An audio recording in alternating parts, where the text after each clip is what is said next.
Good evening, ladies and gentlemen, and welcome to Ultimate Dirt TV. A special night tonight as we watch the 4th annual New Zealand Sim Racing New Zealand Midget Championship here from the dirt track at Charlotte. As Matt McCutcheon going to look to defend that #1 crown on the back of the tail tank of his car. Can he get it done? We will find out. A bit of a long night ahead of us, but plenty of racing to come right here on Ultimate Dirt TV. We are live on Facebook, YouTube and Twitch, and we also welcome the viewers in on the New Zealand Sim Racing Facebook page as well. So we hope you enjoy the coverage. Brett Wheeler in the booth alongside Alan Tacken. Alan, we welcome you into the Ultimate Dirt TV booth here for the New Zealand Sim Racing National Midget title. Going to be a beauty of a race. What are you expecting to see tonight?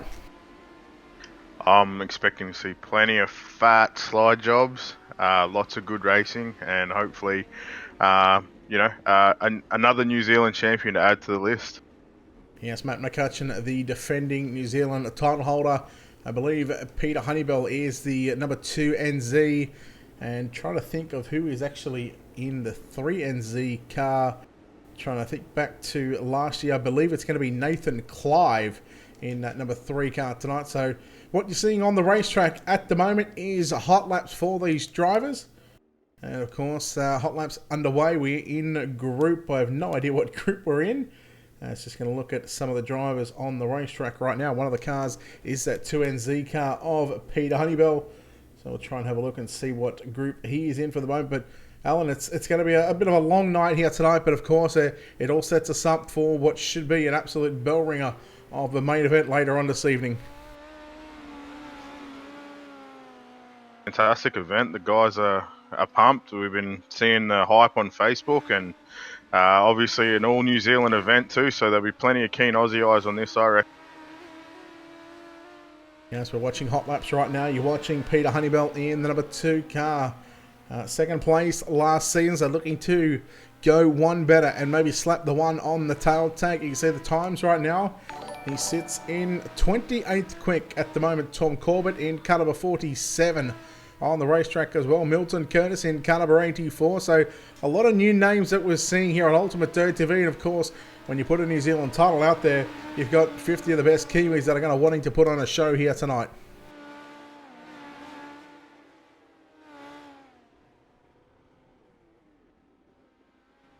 So Ben Morrison is quick time at the moment in car number 97 with a lap time of a 15.785, and we look through the field. Allen first through to 43, separated by a little over half a second. And well, when you think about half a second around here in a midget, it's not all that much.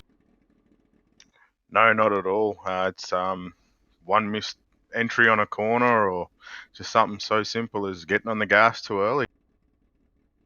All right, so we are just waiting either for the next group to come out, or looks like we might be ready to roll into heat racing action here. Plenty of heats on the cards, and looking at trying to find out how many heat races. It looks like we're going to have 12 heat races. We'll of course have a D main, a C main, a B main, and then of course just before the A main rolls over, we're going to have a new session up for that one. So there'll be a little bit of a break for that, and then of course we'll roll into a new session for the main event. Of course, it'll be green flag laps only. So, I mean, this track is going to be very, very worn out come that B main time. And I'm expecting to really see this track be very, very slick. And guys, really work on that top, bottom, and even middle groove. One thing to keep an eye on as well, Alan, is a slider line as well. That certainly could come into play. Yeah, definitely. My experience through running this track, it is always racing no matter what. Like, it's going to be a really good night of racing, and hopefully this heat racing, as you said, widens the track up, and we get a fair few different grooves happening. It'll be awesome to. Once again, we do want to thank everyone for tuning in here tonight, whether you're watching on the New Zealand Sim Racing Facebook page, or whether you're watching on the Ultimate Dirt TV Facebook, YouTube, or Twitch. We hope you enjoy the coverage. And before we get into the next part of the program, a big shout out to our sponsors. Of course, you can find them on our website. Head over to www.ultimatedirttv.com. Click on the sponsors tab. And from there, of course, those wonderful people, you can follow their social media pages by clicking on their image. Of course, big thanks to Wicked Cushion, 19 Designs, World of Thunder iRacing League, Dirt Leagues Australia, JR Productions and Media, and Black Diamond Motorsports. We are just awaiting this next part of the program. I believe they're having a little bit of a driver's briefing right now. And then we are going to get into the first of 12 heat races. So, Alan, it's going to be a big night when it comes to heat racing. Of course, to maximise and to better your chance in this feature event, you need to finish these races. Yeah, definitely. Bad heat race puts you off the back of it'd probably be like an E-main tonight. So then you've got your work cut out for you. But it happens to the best of them. I think it'll be, an awesome event. Hopefully we can, as I said, get some really good racing on for the viewers, and showcase New Zealand sim racing. All right, Creepy, thanks for the follow on Twitch. Thanks for the like and follows coming through. Guys, like, shares, follows, all that good stuff. Keep them rolling through here on Ultimate Dirt TV if you haven't done so already. And if you're watching on the New Zealand Sim Racing Facebook page, make sure you check us out on Facebook, YouTube, Twitch, Ultimate Dirt TV. You can find all our social media pages, information on our website as well. And, of course, just underneath the iRacing logo here that is on the ticker as well. We're not too far away from heat race number 1. Yes, this is going to be a beauty. I mean, this is really the calm before the storm. No cars on track at the moment, no cars on pit road, and that's when you know things are starting to intensify, Al. Yeah, you can imagine some of the nerves these boys will be going through. I was talking to Brett Junior Morris, and he was comparing sim racing to real life racing, and how he gets more nervous sitting in the sim racing car than he does in his real car. So these nerves will be ticking over. These boys will be going through their motions in their head, what they want to try and achieve, where they're starting, who's around them. Be good. Oh, speaking of Brett Junior Morris, he's going to be one of the first cars on the racetrack, and he's going to be in heat race number 1. So, of course, normally what we do is we have our Black Diamond Motorsports starting grid, with the grid coming up on the screen. But unfortunately for tonight, and tonight only, due to the fact that this has all been run manually when it comes to setting up these heat races, we will not have the grids on the screen for you. But we will do our best to keep you all updated on who is in what car. So we'll go through and take a look at these cars. In the number 86 car, in the 86 car starting on pole is going to be Mark Horton. On his outside, in car number 81, it's going to be Sam Waddell. Inside row number 2, the number 24 car of Damon Mulqueen lines up alongside Mason Dawson out of position at number 4. Position 5 going to be the 3NZ of Nathan Clive out of position number 6. In car number 44, that's Jeremy Patterson. Starting position 7 in car number 36, it'll be Cole Morrison. On his outside, in the number 11 car, it's going to be Xavier Simmons. Then we go back to the 197 car, that is Ben McSweeney. Inside row number 6, I believe that is. Then we go back to Brett Junior Morris on his outside, and rounding out this field in car number 13 is Theo Stratford. So, again, 8 laps the distance here at the dirt track at Charlotte. The 2019 4th annual running of the New Zealand Sim Racing National Midget Championship is about to be underway. 8 laps on the board, and green flag is out for heat number 1. And into turn number 1 and 2, it's going to be a massive rollover. Xavier Simmons, I believe that is, in the 11 car. And I wonder if we're going to pull that one back up, or whether we're just going to let the drivers continue to race this one out. Mason Dawson sitting back there in second spot. Sam Waddell in the 81 car will lead lap number 1.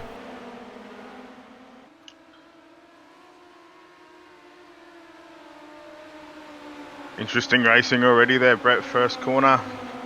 Big moves from a lot of guys. I thought there'd be more brains than Kurt Cobain's ceiling in that first corner. Seriously, guys, come on. Brett Junior Morris making his way up to about the 5th spot on the racetrack, so making good work of an early heat race and early moves. We go back to look at the battle on for 6th and 7th right now behind Brett Junior Morris. You've got the 86 car, that's Mark Horton. He is side by side with the 197 car, that is Ben McSweeney. McSweeney up on the inside, but Horton not giving up right through the middle of turn number 3 and 4. We're about 4 laps in with 4 laps to go here in the opening heat race of the night, but the battle on right now. There's a little contact going into turn number 1 and 2, and I'm surprised that the 11 car of Xavier Simmons is still rolling around after the massive roll that he had in turn number 1 and 2 on lap 1. Big news from this one, Brett Bailey-Clive already on the infield, so he's going to find it tough coming through the field for the rest of the night. I believe that might be Nathan Clive in the 3 car. But we're watching the battle on for 2nd and 3rd at the moment. Cole Morrison in the 36 car as he puts the slider on the 94. That is, sorry, that's, I almost called him Sam Waddell then. The 94 car looking on the inside, that's Mason Dawson. A lot of new guys here, so give me a couple of heat races to find out who's in what car. And I'll tell you what, I'll try my best here. But right now, your leader into turn number 3 and 4 is the 81 car of Sam Waddell. He looks good in the opening heat race, and getting a heat win is certainly going to be crucial going forward in gathering the most amount of points that you can for the heat race. Yeah, boys are on the white lap now, white flag lap. So who's going to be our first heat winner? Looks like it'll be Sam Waddell. Now Sam Waddell coming across the start-finish line in first place. As we'll go through and have a look at the rest of your field. In second place will be the number 36 car of Cole Morrison. Third is going to be Mason Dawson. Then we go back to Brett Jr. Morris, Ben McSweeney in 5th. 6th is Jeremy Patterson. Then we go back to Theo Stratford, Mark Horton, Xavier Simmons, and Damon Mulqueen in the pits as well, along with Nathan Clive. But Sam Waddell, we'll see if we can get a chat with him. And of course, we'll try and get a chat with our heat race winners throughout the night, as we'll try and bring him in and see if he's got a copy. Sam Waddell, Brett Wheel in the booth, got a copy. Maybe he's just too pumped up to have a chat with us. So we'll let him get out of the cockpit of the race car, or get out of the virtual car that is. Sam, you got a copy?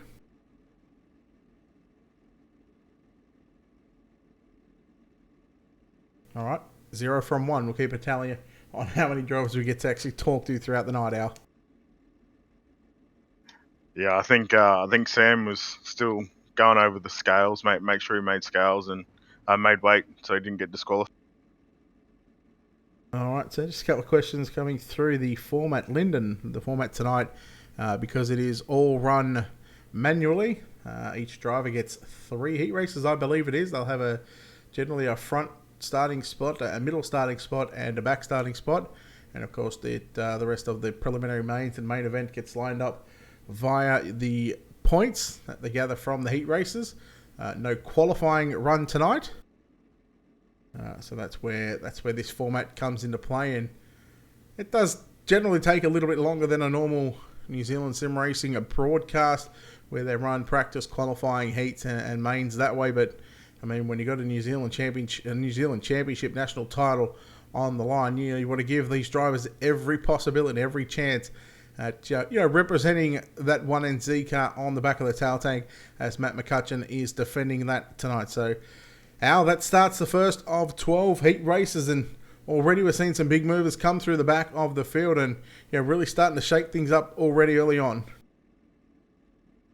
Yeah, interesting enough. It was a very solid drive there, I thought, from Brett Jr. Morris, although caught up in a little bit of drama in the first corner. And then obviously Ben McSweeney, a teammate of mine, made his way forward as well. So, big movers coming forward. Hopefully that'll serve them well in points come, feature time.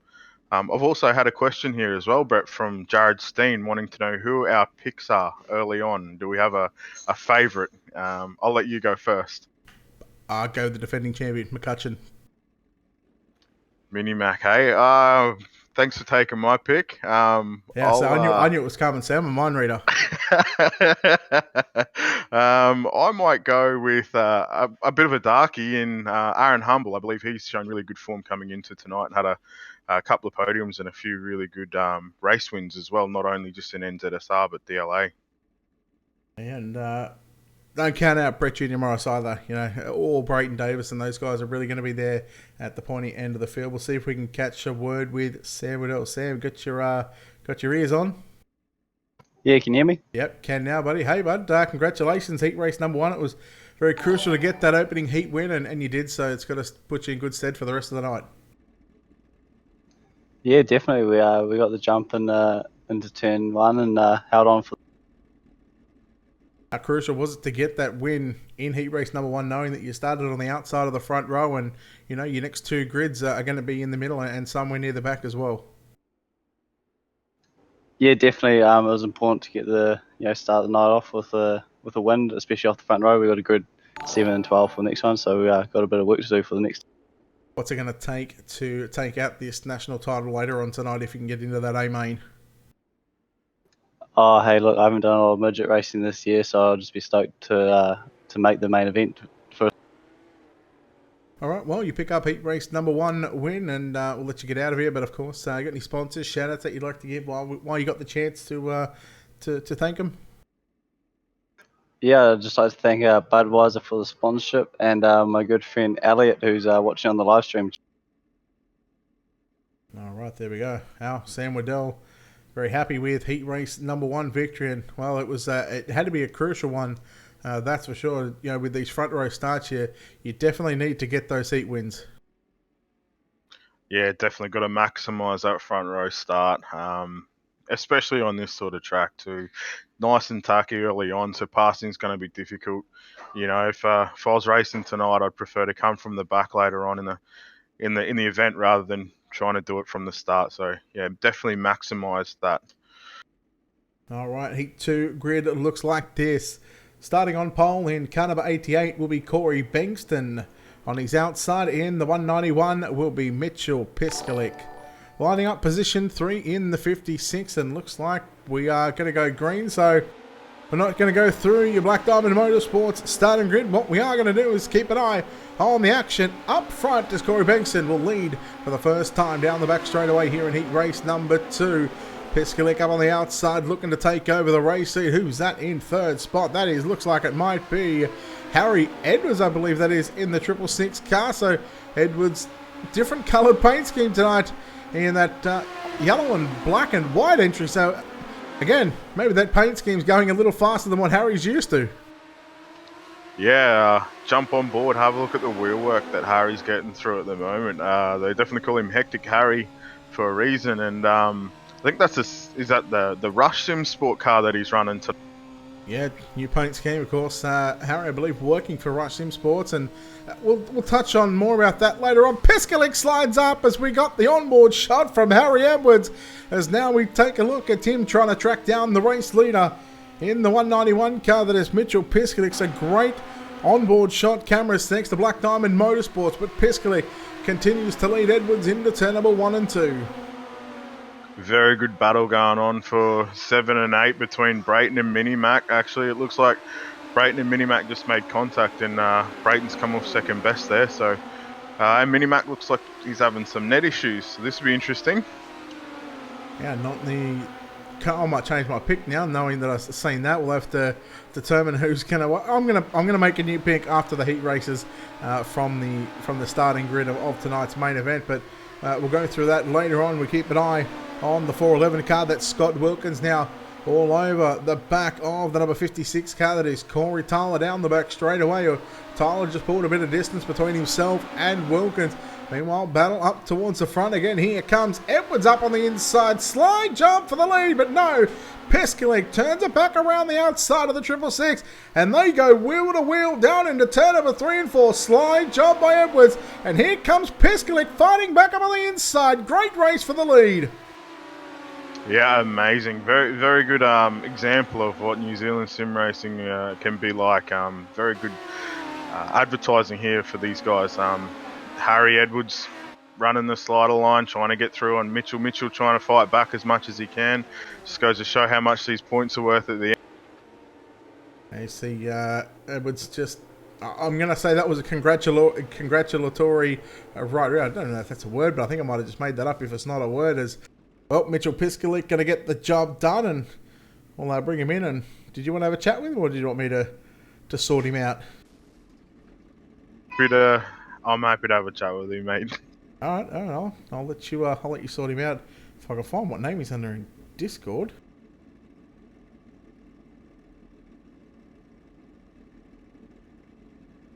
Why can't these boys just have a simple name on Discord? Seriously. It seems like nicknames are the way to go these days. I'll give him a nickname, all right, but I'm sure he won't like it. Anyhow, we'll drag him up, and I'm hoping this is the right Mitchell Piskalik. Is that you got your ears on?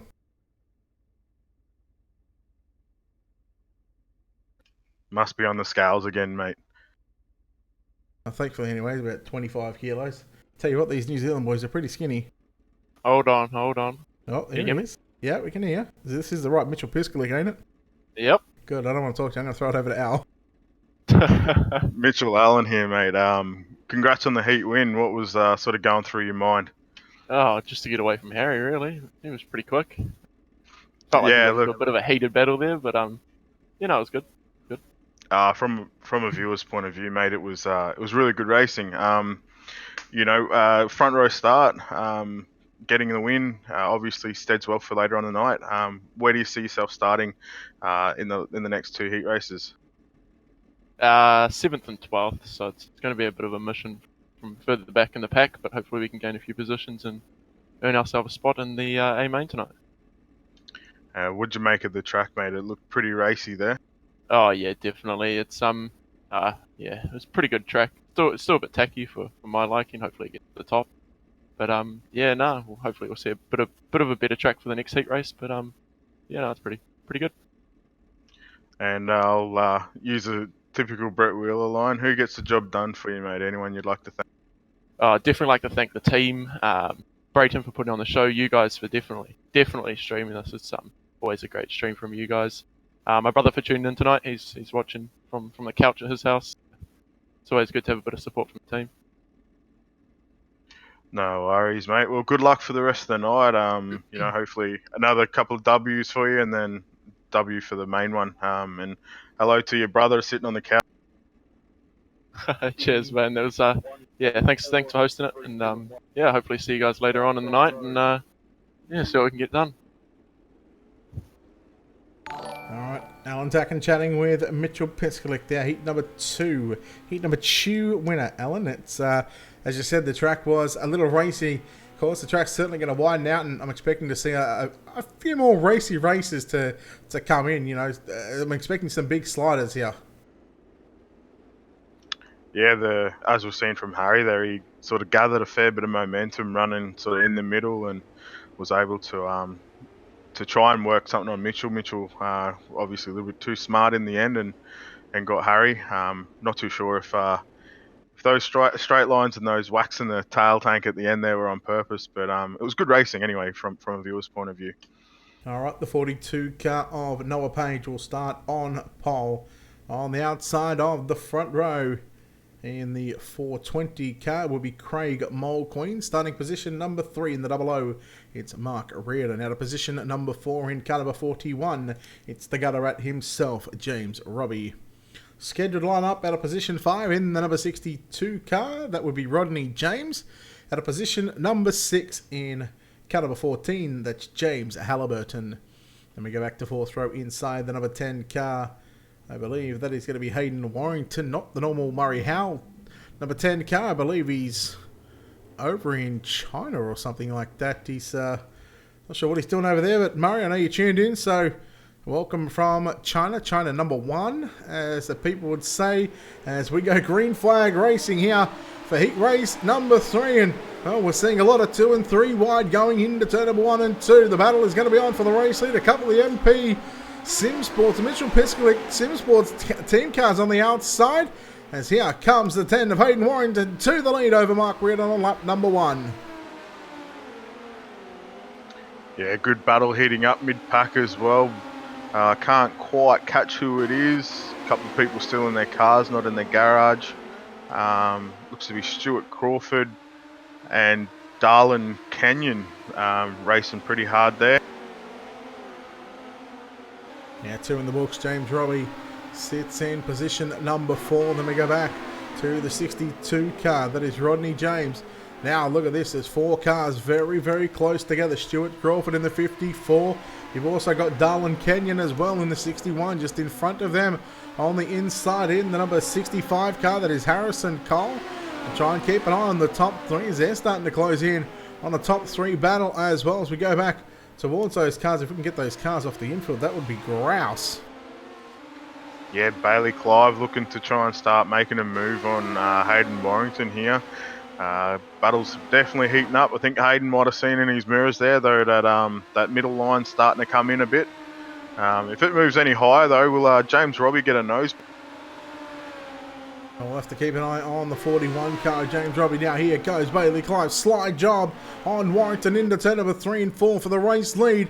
Bailey Clive not going to lead that one. That's going to be Hayden Warrington continuing to pace this field, but pressure from number 144 car. Bailey Clive now looks down low into 3 and 4 again. Slide job on Warrington. Warrington already seen it coming and turns it underneath, but Bailey Clive going to lead that lap, and here comes Warrington back to the inside. So the battle is on for the race lead, and look at Mark Reardon.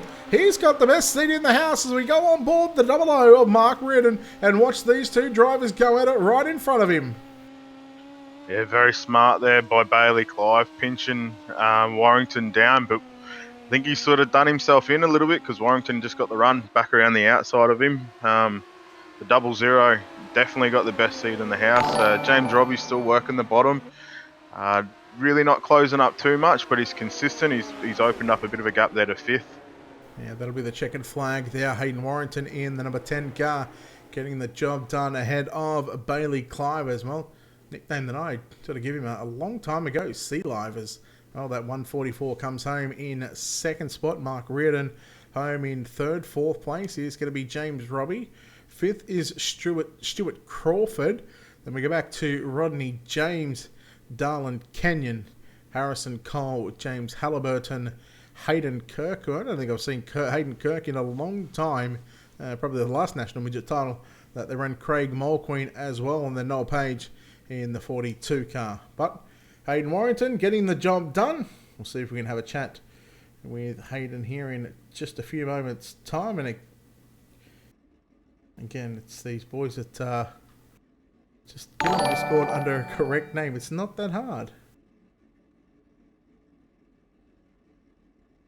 I'm going to say this is him. And we'll see how good I am. This happens to be Hayden Warrington, correct? Yeah, man. Well, hey, but you got the win. Heat race number 3 again. Started up near the front, and very crucial to get those points, knowing that the next 2 heats are not going to be all that easy.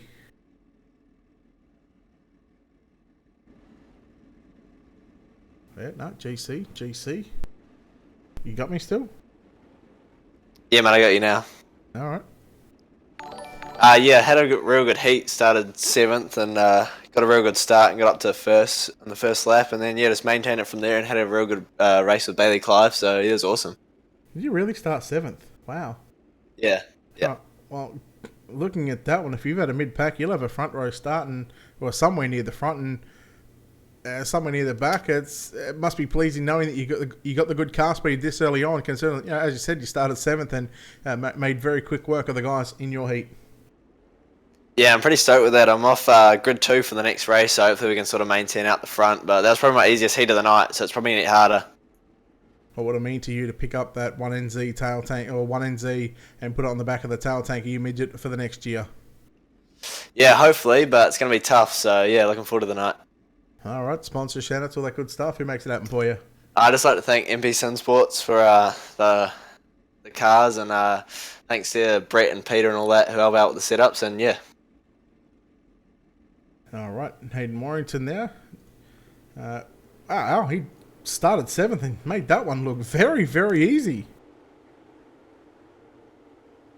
Yeah, it's I guess a testament to the track curator to have so many different lines working this early on. It looks like we've gone green on the next heat. Yeah, not wasting any time here as we watch Ben Morrison, who started at the back of the field, and he's certainly got his work cut out for him. 3 wide down into turn number 3 and 4. Now they spread out to 2 wide on the exit of turn number 4. We keep an eye on the 84 car. Milton Curtis running the bottom side of the racetrack.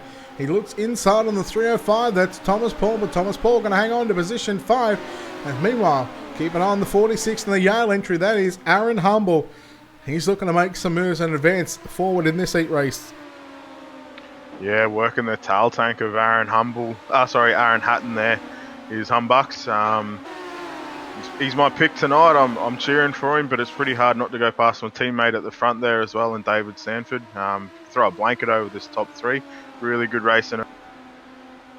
Yeah, nothing in it. Sanford leads from Aaron Hatton in the number 40 car on screen, the black and red machine, and Aaron Humble followed closely. And then you go back to Caleb Beecroft in the 22.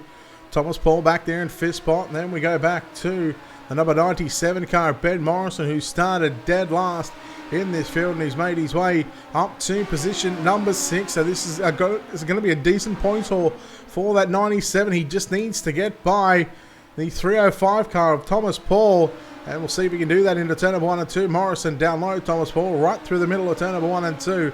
That's that momentum right now, right through the middle. That's where that looks like the place to be, Alan. Yeah, definitely a lot of boys. It's sort of starting to single out into single file here, just with the racetrack developing. But hopefully these boys can generate some speed and start throwing some mean sliders on each other. As we watch Thomas Paul. Well, I'm watching Thomas Paul here closing up on Caleb Beecroft. We're on the white flag lap now, and we've got Thomas Paul being challenged by Ben Morrison with the big slider coming into the last turn.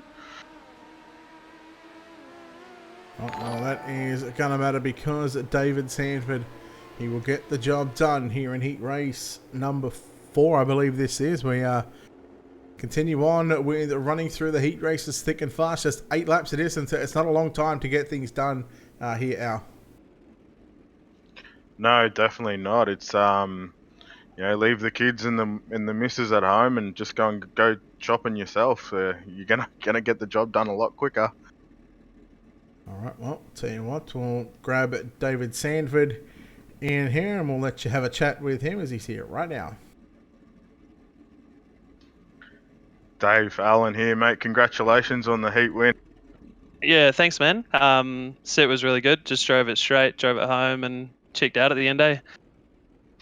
Yeah, is Boris working wonders for you, mate, or are you on the hot?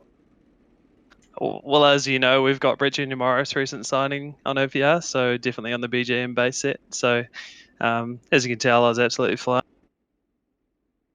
Yeah, mate. Is that a few teams?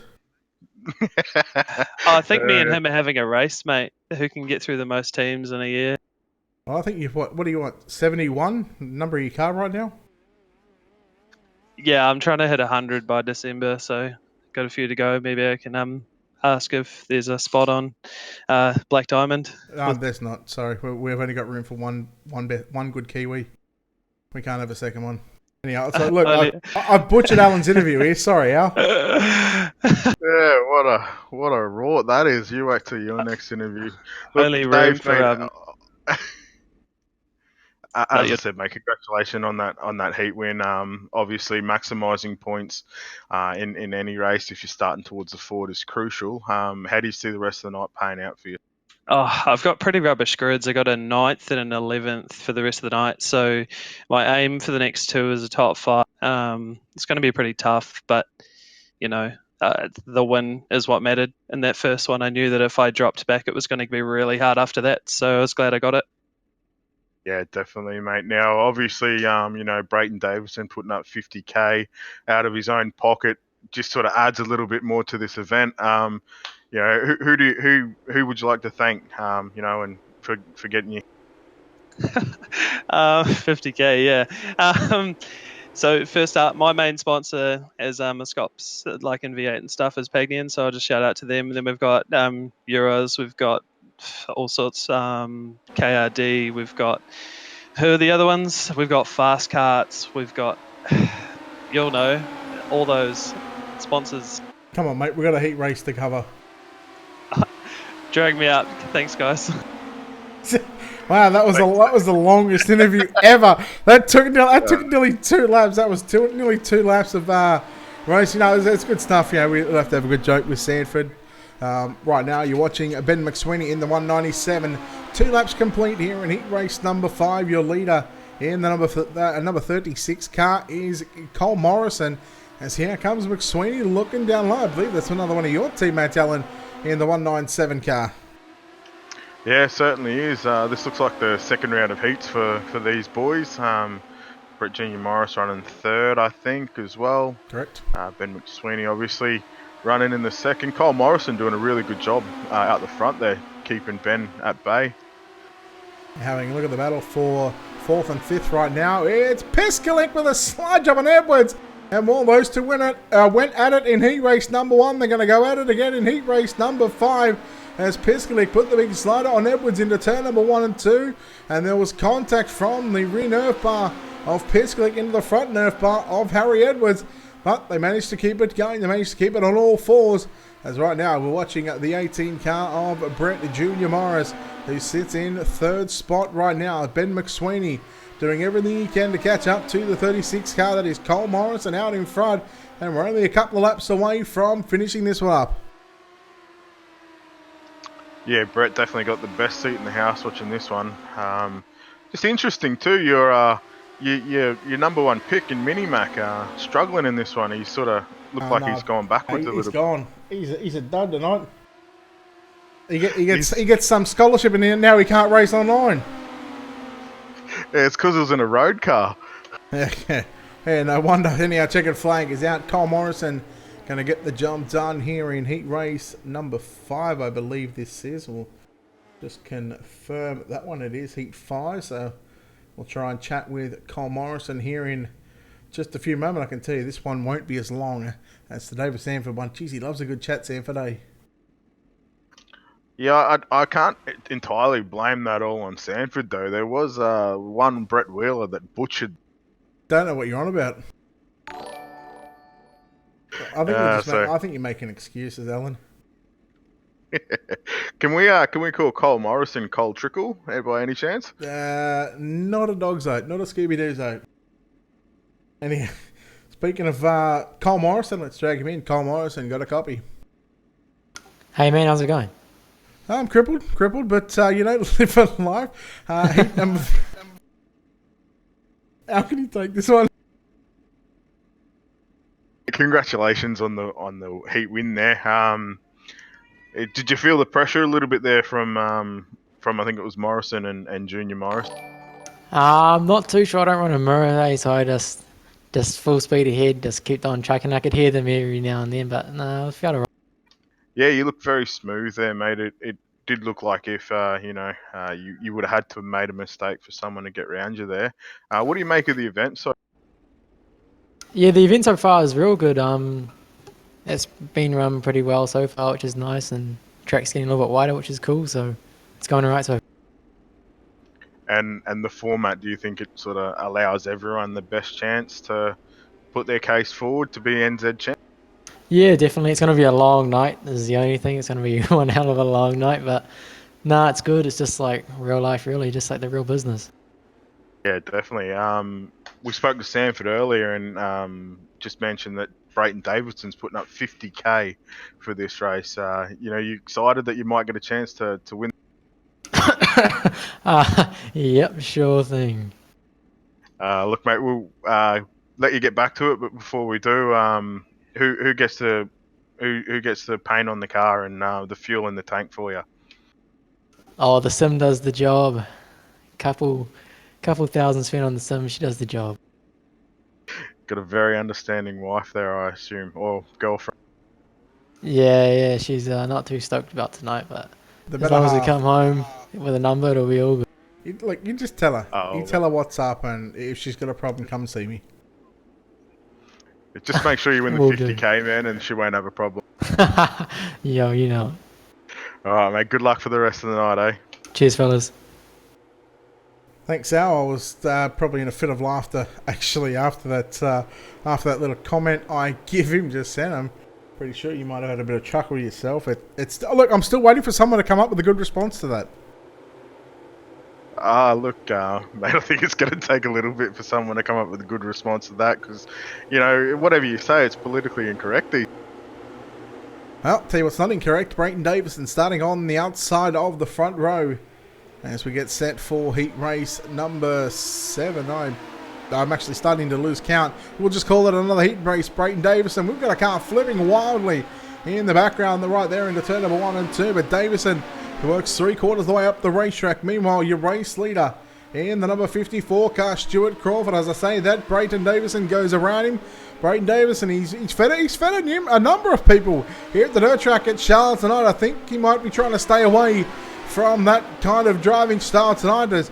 Here goes a battle on for 3rd and 4th right now. Harrison Cole in the 65.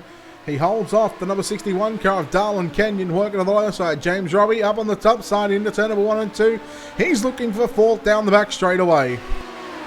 Big mover in this one is James Robbie. I think he started towards the rear of the field in this one, or mid-pack. He's definitely made his way forward, running a few different... Oh, 9th, wow. Running a few different lines here. I think he'll go back to the old faithful, though, down the bottom. Now the gutter rat himself, James Robbie, moves now into position number 3 at the start-finish line. There's only a couple of laps left in this one. I tell you what, I'm impressed right now by the 54 car of Stuart Crawford. He's done a phenomenal job to hang on to 2nd spot right now. And he hasn't let Brayton Davison get away from him either. He's right there, a couple of car lengths separating the pair as they go down into turn number 1 and 2. And here he's coming back at Davison through the middle. It's all over Davison like me on a cheeseburger. This is insane racing by the number 54, James Robbie. Watching it again, backseat driver, doing well. And so many times in the opening couple of opening heat races, I should say, that we've seen the driver sitting in 3rd spot have the best seat in the house. Davison going to go up top in turn number 3 and 4. I believe this might be the checkered flag. Right now, Brayton Davison looks to come away and will come away with the heat race win right now. After he finishes this lap, I believe. And here comes James Robbie making a charge for 2nd, down low into turn 3 and 4. He's trying to run the grass. You haven't got a lawnmower on, James Robbie. You're in a midget. Must have thought he was Tristan Yulin there for a little bit, trying to run the grass. Stop it. I'm staying away from that comment. All right? Let's take a look at... let's have a chat. Where is he? Where is the fool? Let's grab him in Discord. Let's bring him in right now. Hope he's not chatting with anybody. Brayton, congratulations. Heat win. How was the car feeling, bud? Yeah, good, thanks. Track's just starting to sort of come in now. It's got a couple good lines, just sort of trying to get a good setup going for tonight and just see what we can come up with by the end of the night. Main goal to become the 1NZ after this one, but it's going to take a lot of luck to be crowned the champion later on tonight. Yeah, there's so many good cars here tonight and all the best Kiwis and stuff, and it's always real competitive between all the boys. I mean, a lot of us race in real life as well, so there's that little bit of competitiveness there. So yeah, we'll just see if we're there at the end and keep making little changes to the car. And yeah, like I said, just be there at the end is the main thing and stay out of trouble. All right, look, you've convinced me. I'm going to stir the pot here. Why don't you let Australians race? Just simply, I think it's best to find the New Zealand champion. It's got to be a New Zealander, I guess, in my eyes. So otherwise it's just a regular race and there's no point in really calling it a New Zealand championship. That's just my view on it anyway. But look, I was just trying to stir the pot, just get you riled up a bit. So. Well done on the heat win. Again, sponsors shout outs before we let you get out of here, bud. Just big thanks to everyone behind NZSR and everyone helping me in the admin box tonight. It wouldn't be possible without them. And I really appreciate that everyone gives me a hand. And obviously you for streaming our races, Brett, and supporting us. Really appreciate it. Hope everyone's enjoying. Well, I have to give you a hand because I can't really give you a leg because that'd be useless. One thing that I told Harry as well, make sure the cars are off pit road because it's really annoying while we're trying to watch. Yeah, we're trying to get them out before every heat starts. We're trying to get them to get out the pits. Hopefully people start listening. All right, you got a lot of work to do. We'll let you get back to it, bud. Oh, hang on. I think Alan's want to crash our interview here. Yeah, I just got a quick question for you, Brayton. Mate, obviously, congratulations on the event that you guys have put on, and I know you got to get back to it. But did you personally fund the 50K to win in this one, or has that come from a? Yeah, this all comes out of the back pocket from my minimum wage job I'm doing at the moment. Yeah. Remember playing this must be amazing. No, I wish there was a 50k up for offer, but no, unfortunately, So nothing tonight. Just a 1NZ on the side of the tail tonight. I'll have to send you a 5k bill for the broadcast, and if you're putting up 50k. Yeah. Having the one NZ's got to be worth more than 50k anyway. All right, you guys must be bored. I gotta go. I'll talk to you guys later. he's ditched us. Normally we tell him when the interview's over, but I guess he's had enough. Yeah, that's like my first date. That one. Again, I'm gonna keep quiet on that one. It was with Brayton as well, I must admit. Was that at Charlotte or was that at Lanier where he fit? Was it you or Dean that he fed a right rear that like sent them into orbit? I think it was here. It was at Limaland and it was me. And if you're talking about staying off subjects, that's a really good one to stay off. I'm pretty sure he fed Dean a wheel here as well. Remember those Friday night broadcast races that I used to do? Pretty sure. But it wasn't Dean. It was Zach Phelan that he actually fed. You sure? I could have swore it was Dean. Anyhow, I guess Zach was sort of feeling at that time. All right, what are these boys waiting on? Come on, we're sitting here just mucking around. We're goofing around right now. Look at this guy. Yeah, I'm trying to tell him to get off pit road. I click on 4 different cars and they're all on pit road. Anyhow, look, they're doing a good job, I must say. Looking at the front row, Hayden Warrington starts position 2. Milton Curtis will start on pole. We've got Bailey Clive out of position 3, out of position 4, Tom Corbett. Then we go to Ben Morrison and Hayden Kirk. In row 3, Aaron Humble alongside Noah Page, Peter Honeybell, Mark Reardon. And we've got a car bringing up the rear that I couldn't quite catch my eye on. Hayden Warrington going to be tough to beat from the outside of the front row here. Yeah, definitely. Really impressed in his first heat as well. All right, 3 wide into turn number 1 and 2. Look at Clive on the outside. Warrington right through the middle of turn number 1 and 2. Clive going to come down low into 3 and 4. Can't get the job done. Aaron Humble around in turn number 3. And watching the 97 car of Ben Morrison sitting in that 3rd spot. Then you go back to the pole sitter of Milton Curtis, who sits in position 4. Then Noah Page, who had a horrible start in heat race number 1, or in his opening heat, I should say. He's up to position number 5. There's a slide job there from Clive on Warrington. Here comes Warrington. Alan, we're starting to see the slide jobs come into effect. Yeah, definitely. If I remember correctly, I think these 2 boys were added in their first heat as well. Bailey Clive all crossed up there and takes out a few guys with him. That wasn't him. That was Morrison, straight into the back of Clive. Must have been netcode on my end. It looked like Bailey just lost that. Isn't Bailey your teammate? I was. I'll probably get the sack after tonight, not picking any of the OPR drivers to win. Look, OPR and NZ drivers, there's not too many. You know what? I'm going to go out here on a limb that doesn't really work, and I'll just stay away from that subject again. Here goes Peter Honeybell.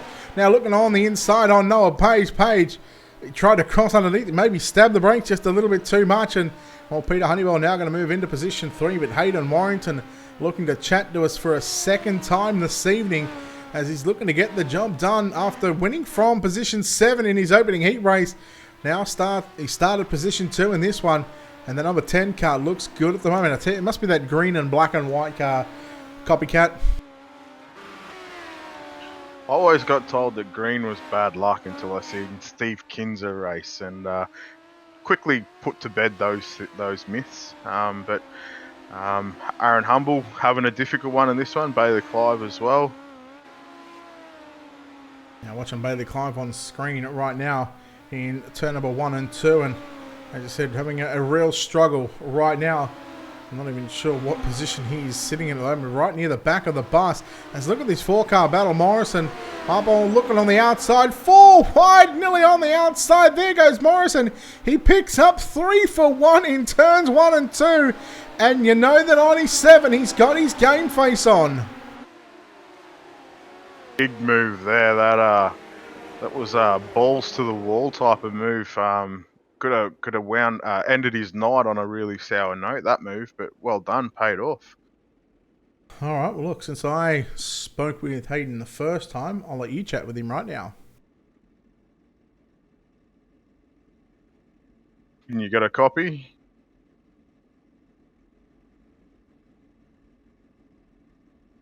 Oh, I've seen his mic light up. We'll try again. You there, Hayden?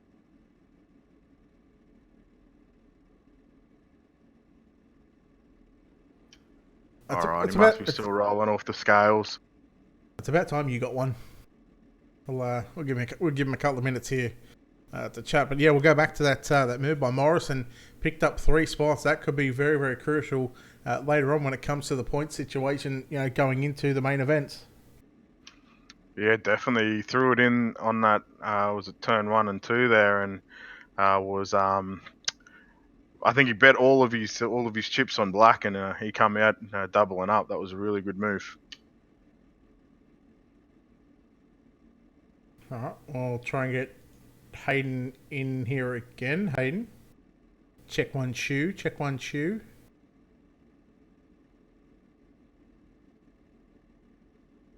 Maybe we scared him off after the first one. He just didn't want to chat to us.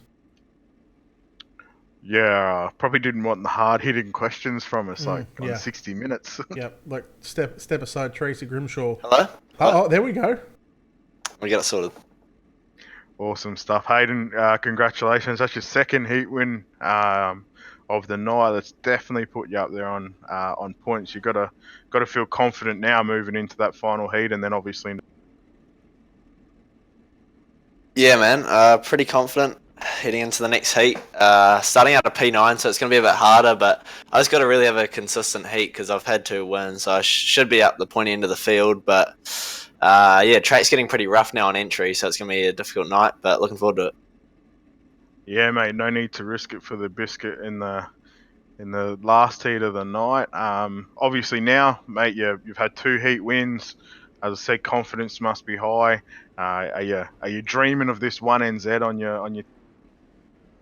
Oh, I haven't even got that far yet, eh? I know it's going to be a tough night, especially with Matt McCutcheon and Brett and all that here. So, I was here, and my goal was just to make the A main, and I've had 2 heat wins so far, so I should be locked in. And yeah, my goal is just to have a good race, top 5, hopefully a spot, but not getting too ahead of myself yet. Definitely not. Mate, what goes through your mind when you're sitting in these sim rigs? Are you nervous? Are you? It's just another race. It's just a game. Sort of talk us through what sort of goes. Honestly, on most nights I'm pretty nervous, I must admit. But tonight it just feels like another night. It's pretty much just your normal midget night, apart from it's manual heat, so it's not too much of a deal. Don't overthink these things, otherwise then you'll start making mistakes. Yeah, no, definitely. Look, mate, we'll let you get back to it. But is there anyone that you want to thank that you might have missed in your first interview? And yeah. Nah, we're all good. All right, mate. Well, cheers, mate. Good luck for the rest of the night. Yeah, cheers. He could be a sleeper in this field, Al. Yeah, well, since you got to change your tip to when you start the feature, I'm actually gonna wait for my tip as well. I'm gonna tell you who my tip is on turn 4 of the last lap. So I'm taking Honeybell out of my not Honeybell, sorry, Humble out of my tips, and I'll tell you on the last lap out of turn 4. All right, well, I'll tell you just as they go into turn number 3, so I'll get to pick first anyway. Yeah, just quickly while we've got a moment, Creepies on Twitch, Silent Curse, and Casa Ross, thank you very much for the follows on Twitch. I believe there might have been a couple of YouTube subs coming through as well, as we get set here for another heat race on the track. And once again, 8 laps the distance here for the New Zealand Sim Racing National Midget title here from the dirt track at Charlotte. 3 wide into turn number 3 and 4. Here goes Simmons with a slide job on the number 44 car. That is Jeremy Patterson, who goes from hero to 0. And now Thomas Paul looking down low on Simmons. Simmons crosses it underneath him. Wow, that was close from Sam Waddell, who picked up a heat win earlier on in the night. That was very close between those 2 drivers. Simmons going to lead out of turn number 4. Yeah, looking through the middle of the pack there, you got Sanford moving forward. He's just moved himself up to 4th. I think he's starting out of P9, he said. So big mover in this one, big mover and shaker. Moves himself up into 3rd with a textbook slider, running the top, just trying to keep his nose clean by the look of it. We better start this interview now if we're going to have any sort of chance at finishing up that interview before the next heat race. If Sanford's going to have a chat with us, but man, I'll tell you what, Simmons and trying to think who else is that. That's Thomas Paul. They are having an absolute dandy of a battle, and now those two guys are going to be greeted by David Sanford and Sam Waddell. So 4 cars. Oh, Simmons into the wall. And that was disastrous as David Sanford and Thomas Paul side by side at the start-finish line at the naked eye. It looked like Thomas Paul had it, but here comes Sanford going Australia post wide and just going to send it. Yes, he's definitely licked that one. He's sent that one hard. He's hung on to it too. I thought Thomas Paul might have checked back underneath him there and give him something, but I think Thomas is maybe just collecting points here because obviously every position counts and every little point counts to try and lock himself into that big. Geez, you've just been called out on Facebook chat, by the way, by Aaron Humble asking you where the faith is. He'll have to restore it after that last heat race. He's got to restore that. But no, Aaron's, as we've seen many times, he's come through the alphabet and finished on the podium. So don't count him out, that's for sure. Look, they try and suck up to him now, right? Now that he's called you out. Oh, I don't need him to suck up to me. He needs to suck up. I don't need to suck up to me. He's got to suck up to me. I've got a really good video of him feeding me at Eldora. So just kidding, Humble. Don't lie. If you call him out, like, you know what? Hang on. Before we go there, we better start this interview now because this could be an 18-minute interview. David Sanford chatting with you again after another heat win. You've got to be thrilled about that one. Coming from, I don't even know where you started in that one, to be honest. Started 8th in the end. I figured out that what the line was really early because I went for a pass on someone and I was expecting to be passed back and I pulled away from them. So I just did that and played for keep. Track looks a little racy right now. We're seeing slick lines on the bottom, and what's it like going into 3 and 4 on the top side here? Are we seeing those famous Charlotte bumps? Yeah, I just about crapped myself the first lap. I touched the brake to bring the car around because I thought I was going to slap the wall, but she's pretty bumpy, but it's all manageable when you're All right. Well, look, considering that we had an 18-minute interview last time, and you nearly took up an entire heat race, we'll shorten this one a little bit, and we'll let you thank some people that you maybe forgot about last time. Just want to thank all the boys in the Herdits, Dan Warren, Ethan Warren, and the other 9 people. Yep, they know who they are. Well done, mate. Cheers.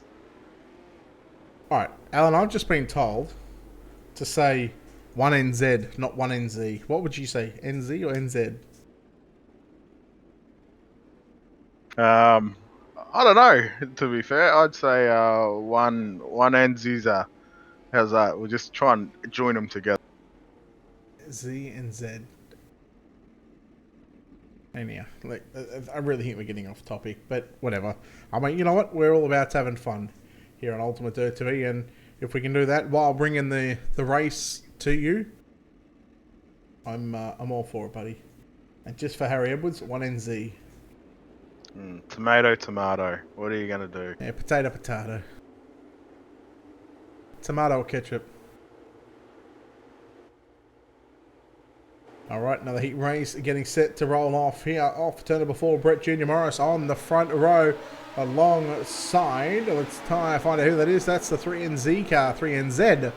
As Harry Edwards would like to say, that is Nathan Clive, but Brett Jr. Morris, he's going to lead the field down into turn number 3 and 4 for the opening lap. Keep an eye on McSweeney right through the middle. And look at the 14 car of James Halliburton. Work on the outside of the racetrack. 1 in the books, 7 laps to go. McSweeney right through the middle. 3 wide on the exit of turn number 2. And you got to feel sorry for Nathan Clive. He's gone from 2nd to 4th. And look at the gutter rat up on top of the cushion here at the dirt track at Charlotte. James Robbie wheeling and dealing on the top side. Yeah, nosebleed section for Robbie tonight. That's good to see. I think Morris has ran away with this one though. It's curtains for the rest of the field. Everyone be fighting for second. Yeah, that was James Robbie, in fact, getting into the back of Nathan Clive on the exit of turn number 4 on the previous lap. As here goes Halliburton down low into turn number 3 and 4, runs right through the slick, slides up through to the middle of the racetrack, just above the slick on the exit of turn number 4. That opens up the door for Clive. That's Nathan Clive in the number 3 car, working inside, looking to maybe get a 2 or 1 on that tail tank, or maybe even keep the 3 on the back of that one. Here comes James Robbie. And also, who is behind James Robbie, the 13 car, Theo Stratford. Yeah, Robbie throws it in deep. Going into turn 1 and 2. Comes out in 4th by the look of it. Ben McSweeney holding on to 2nd quite comfortably. James Halliburton throwing another Hail Mary to take back that 3rd position. Robbie trying to return 3rd. You could have said, yeah, he threw a Hail Mary. Oh, we got a car into the wall. James Robbie, that's not the car into the wall. James Robbie still working the outside of the racetrack. Halliburton back there right behind him by a couple of car lengths. So get on the right cameras. That'd be nice. Ben McSweeney in 2nd. And Brett Junior Morris, who leads probably by about 18 car lengths. That's a big car length. Yeah, there's probably about 10 car lengths separating the pair. But I tell you what, doesn't he look so comfortable on the top side as Brett Junior Morris?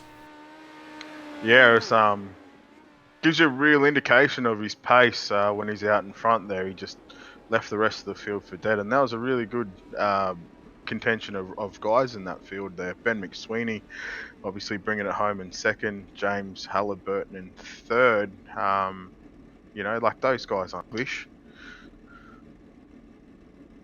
Alright, now we need to find Brett Junior Morris. I'll tell you what, I'll let you have a chat with him. He's in the booth now. And here you got a copy. Yep.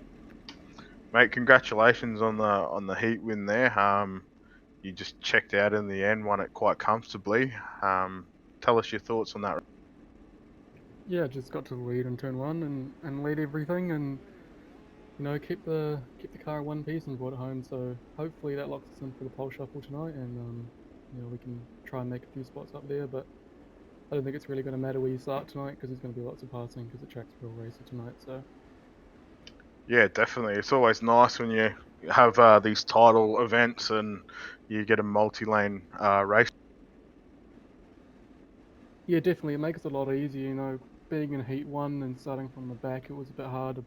I bumped into a few cars there and got relegated to the spot, so that definitely didn't help. But hopefully, blocked it into the pole shuffle and make up for Heat 1 and now.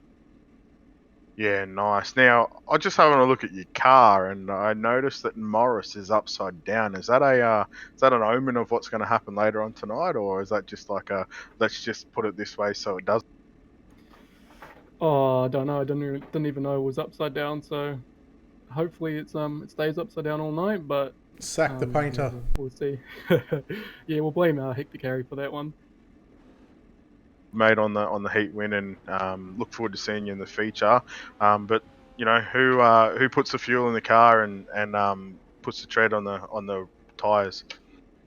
Yeah, so definitely thanks to Rush tonight and OPR. You know, those guys have joined recently, so no, it's always good to have a new team and coming into the title night. So you know, I turned the spanners on my own car and help a lot of other people out tonight. So most of the cars you see tonight are running one of my setups, so I'm not shy to help people out and get them running up front, so it's more fun for everyone, and it's good for them as well. So yeah, just thanks to everyone and you guys for the stream and NZSR for putting on the event. Geez, you be catching Sanford with the amount of teams you've been on lately. Yeah, I think I'm hopping around a bit, so seem to follow David around a bit. So yeah, I think I'm on 4 or 5 now, so hopefully I can stay with this one for a while and get good and get some results for the team. Yeah, get good, get out of here. That was a perfect way to end that one. He's following in the right footsteps of David Sanford, all right. He's taken a 4-hour interview.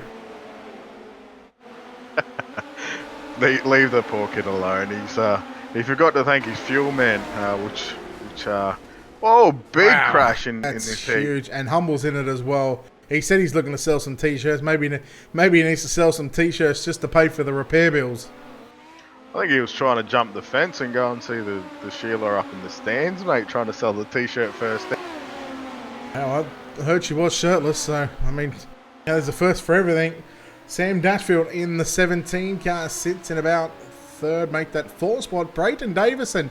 Now, here's a good battle on the racetrack for the race lead. Peter Honeybell, the 2NZ car, in the race lead on the top side of the racetrack. Brayton Davison works down low in the 67. We're about 3 laps in with 5 to run here, and no idea what heat we're in at the moment. You lose track of how many heats you've done, when you got 12 heats. Yeah, definitely. I think this will be. I think this is the third round for everyone because I know Brett's been in 3, and having a look though, Brayton, big mover from the back. He started, I think, dead last, and he's definitely moved his way forward. So it's going to stead good for his points after an earlier heat race win. Big slide job here, gets it done. Yeah, Honeybell was very aware of the fact that Davison was going to slide up, and look at Davison already turning the car. As soon as Honeybell went on by, he was already crossing the car up and getting it set to come down to the bottom side of the racetrack on the exit of turn number 2. As they're going to continue to go wheel to wheel on the exit of turn number 4. Davison leads by a car length into turn number 1 and 2, and right now Davison has got the right rear, right in the looser dirt, in the darker dirt on the top side. Here goes Honeybell down low, big slider into 3 and 4, and once again Davison crosses underneath. Does he at the line? That was very close. I think Honeybell was in front, but man, Davison not shy to give it back to him into 1 and 2. No, definitely not. As I look further down in the pack, I'm not too sure where the camera's focused at the moment, but you got a really good battle here brewing between Aaron Humble and Ben Morrison. As Humble gets into the back of the 411. But there's 5 cars here you can throw a blanket over, and as we say that, they go round. Yeah, well, as you said it, I caught it right on the cameras, right in the right place at the right time, as Davison puts a big slider on Honeybell once again. But it is all after the checkered flag is out, and you see the drivers pull up very abruptly on the back straight away, and Peter Honeybell in the 2NZ car gets the job done in a heat race. Let's try and see if we can catch up to what heat race we are actually on. That was heat 10, so we're only a couple of heats left in this one, and we're going to chat with Mr. Peter Honeybell himself. We'll see if he's got his ears on.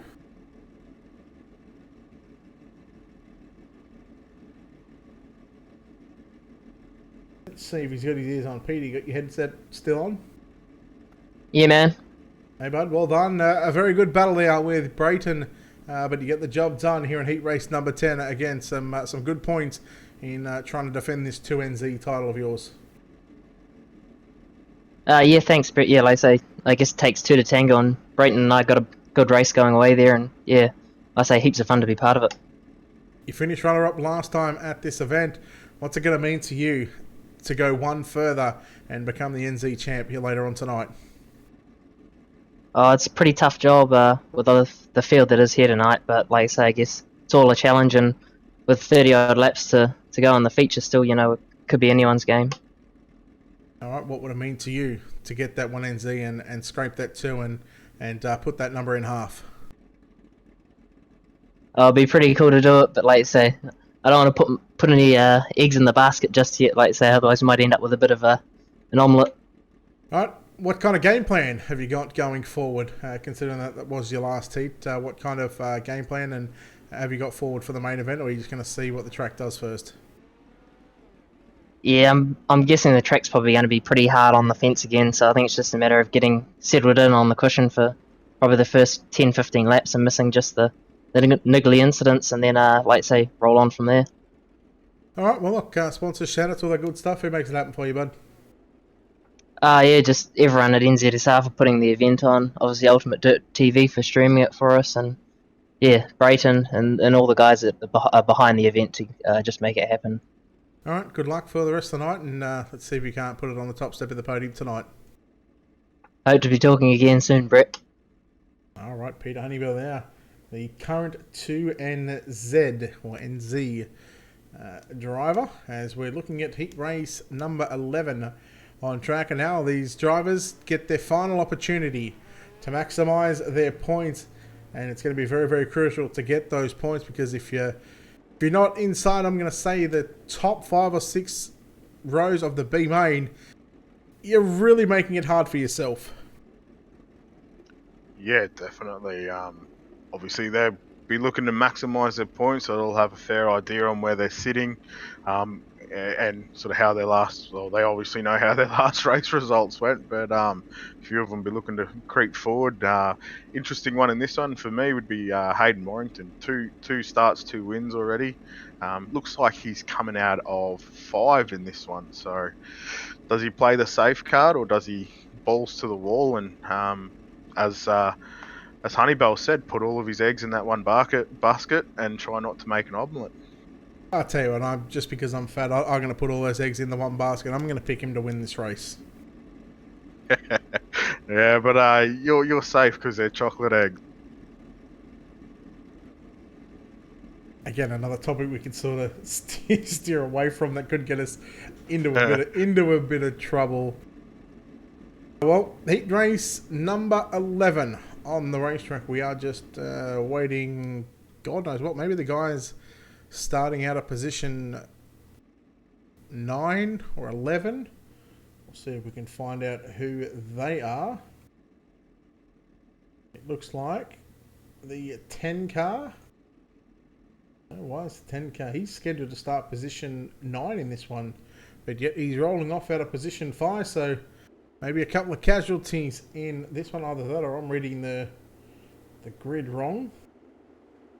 I'm just going to blame NZSR. NZSR. NZSR. Again, it depends who you ask, whether you ask an American or a Kiwi. And have a look at that from 5th to 1st for Hayden Warrington into turn number 1.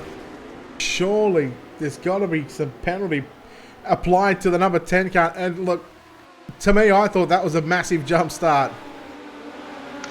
Yeah, look, if he gets penalised, then he's put all his eggs in that one basket. But at the moment, it seems to be paying dividends for him. I think it's shut the gates and let the rest of the ponies run this one out. I think he'll win this one comfortably.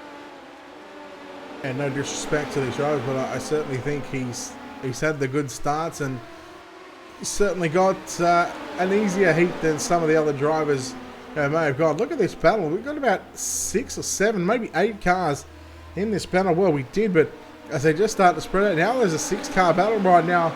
We are watching the 00 car of Mark Brennan down up on the inside into turn number 1 and 2. He's got Bailey Clive, I believe that is in the 144 on the outside, makes contact with Xavier Simmons. Just in front of them, the 94 car of Mason Dawson. And out by about a country mile is Hayden Warrington. Yeah, Hayden doing it comfortably, just hitting his marks. I think he'd be trying to think about what the track's going to be like come feature time and dialing it in. But if you have a look at Bailey Clive, he's a big mover in this one as well. I'm pretty sure he started from the back and has moved his way up into 3rd, I think. Yes, that looks like 3rd. That is correct in the 144. And there he is on screen as he's behind the 94 car of Mason Dawson. So Mason Dawson doing a nice job in that 2nd spot. And, well, can he hang on for just a few more laps? We'll find out, as Bailey Clive's certainly going to put the pressure on the number 94 car. There goes Dawson, a little loose on the exit of turn number 2. The door just opened up as wide as well, anyone could imagine. And Bailey Clive, I had to really think what I was saying then, because I got to remember I'm doing a broadcast, and anytime you get around me, you're a bad influence, Al. That's a lie. That's a very, very big lie. My family would testament.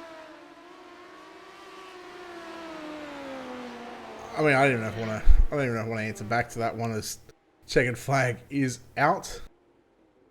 I say you're a bad influence just because I say so. Do we have to interview this guy again? Nope, but we will. I'm sick of talking to him already. I want to talk to him later in the feature race, because he's one you pick at the moment. Yeah, well, you can have him, and Hayden, from 5th to 1st, was that a bit of a jump start from your eyes? Of course you're going to say no, but to me it looked like you jumped the start a little bit. I know he's not going to talk to us. He's got to get his stuff figured out. So I guess we can talk smack for a little bit before he, finally... Yeah, mate? Oh, he's got it working. Got it sorted. Honestly, on that start, I don't know. I didn't jump it because I got the call from Brayton that it was green flag. So I just went and no one went in front of me, and they said it was all fine in the Discord. So, nah, it's all right. All right, well, you get the job done. 3 for 3. Alan's already picking you to win. So if you don't come away with the one in Z tonight, you know who to blame. Yeah, honestly, I'm not too confident for the number 1 tonight. But no, I've had 3 good heats tonight, and yeah. All right, give us your reasoning on why you're not too confident. I mean, you're 3 from 3 in heat racing action. You've pretty much secured a front row starting spot. You would be the highest point scorer. There's a pole shuffle coming up for you. The worst you can start is second. So as I said, a front row starting spot. Why are you not confident at the moment? Oh, the track's actually getting pretty treacherous at the moment. It's real rough on the entry to the corner. It's getting quite slick up there, so that's why I was just running a safe throwing slider line. But now we'll see how we go. Honestly, I could have a chance. Anything can happen. It's racing. It's a big 30-lap race, so we'll see how we go. Is it 30? I thought it was 40. No, we're doing 30-lap green. So they're scared to run 40. Anyhow, I believe there's going to be a track reset or a new service. So, I mean, you could almost pretty much write this track off pretty much from here on out. Yeah, man, we're going to do another server after this, so the track will be a lot different as well. So it'll be interesting how it goes. But also, I'd just like to thank Murray Howe for letting me run on his account tonight, as my account's banned at the moment. All right, no worries. That would explain the number 10. Not sure if you normally run that number, but that would explain. I'd be careful saying what you just said because of anyhow.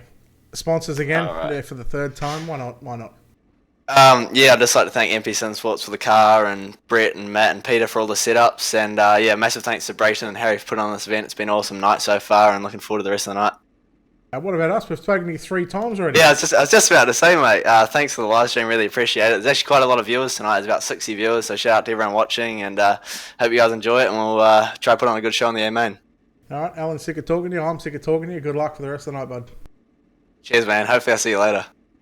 Yeah, sure. Why not? Let's make it 4 from 4. Anyhow, he's got his head screwed on at the moment. He seems like a cool, calm, and collected chap. He's certainly going to be one to watch. Yeah, definitely that heat race form, perfect. You can't sort of fault him anywhere, and I mean, with the entire New Zealand nation watching, all 60 of them, it'll be a big audience for him.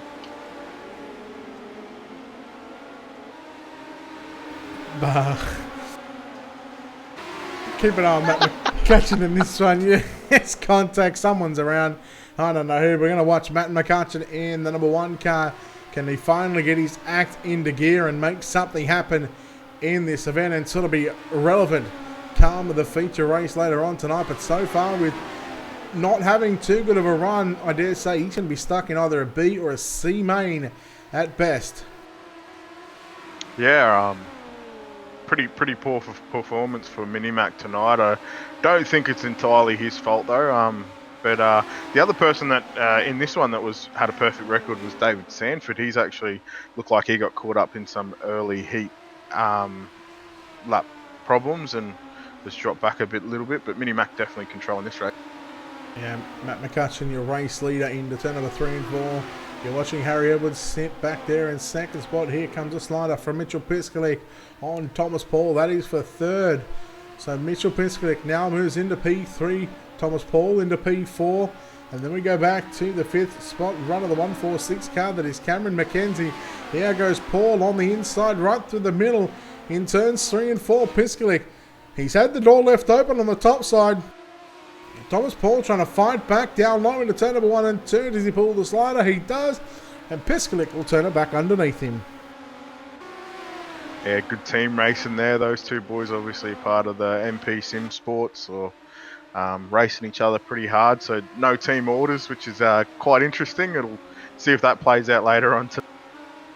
I was going to ask you, and we'll go back to that question later on. When you're running around like this, I mean, in an event like this, we got one car into the wall. I believe that might be Mackenzie. Is there any, specific team orders that goes around, or you pretty much you race each other as hard as you would anybody else, but you generally might give a little bit more room just because they're a teammate?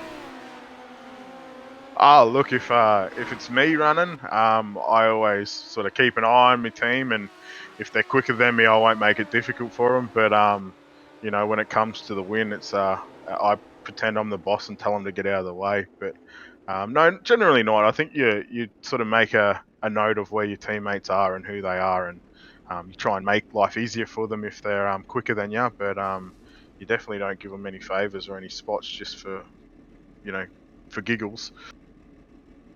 All right, let's chat with Mr. Chicken Legs himself, Matt McCutcheon. Matt, you got a copy? Matthew, I order you to speak to me. Oh, hello? Look, There we go. hard-hitting questions straight off the bat. Why do you suck so far tonight?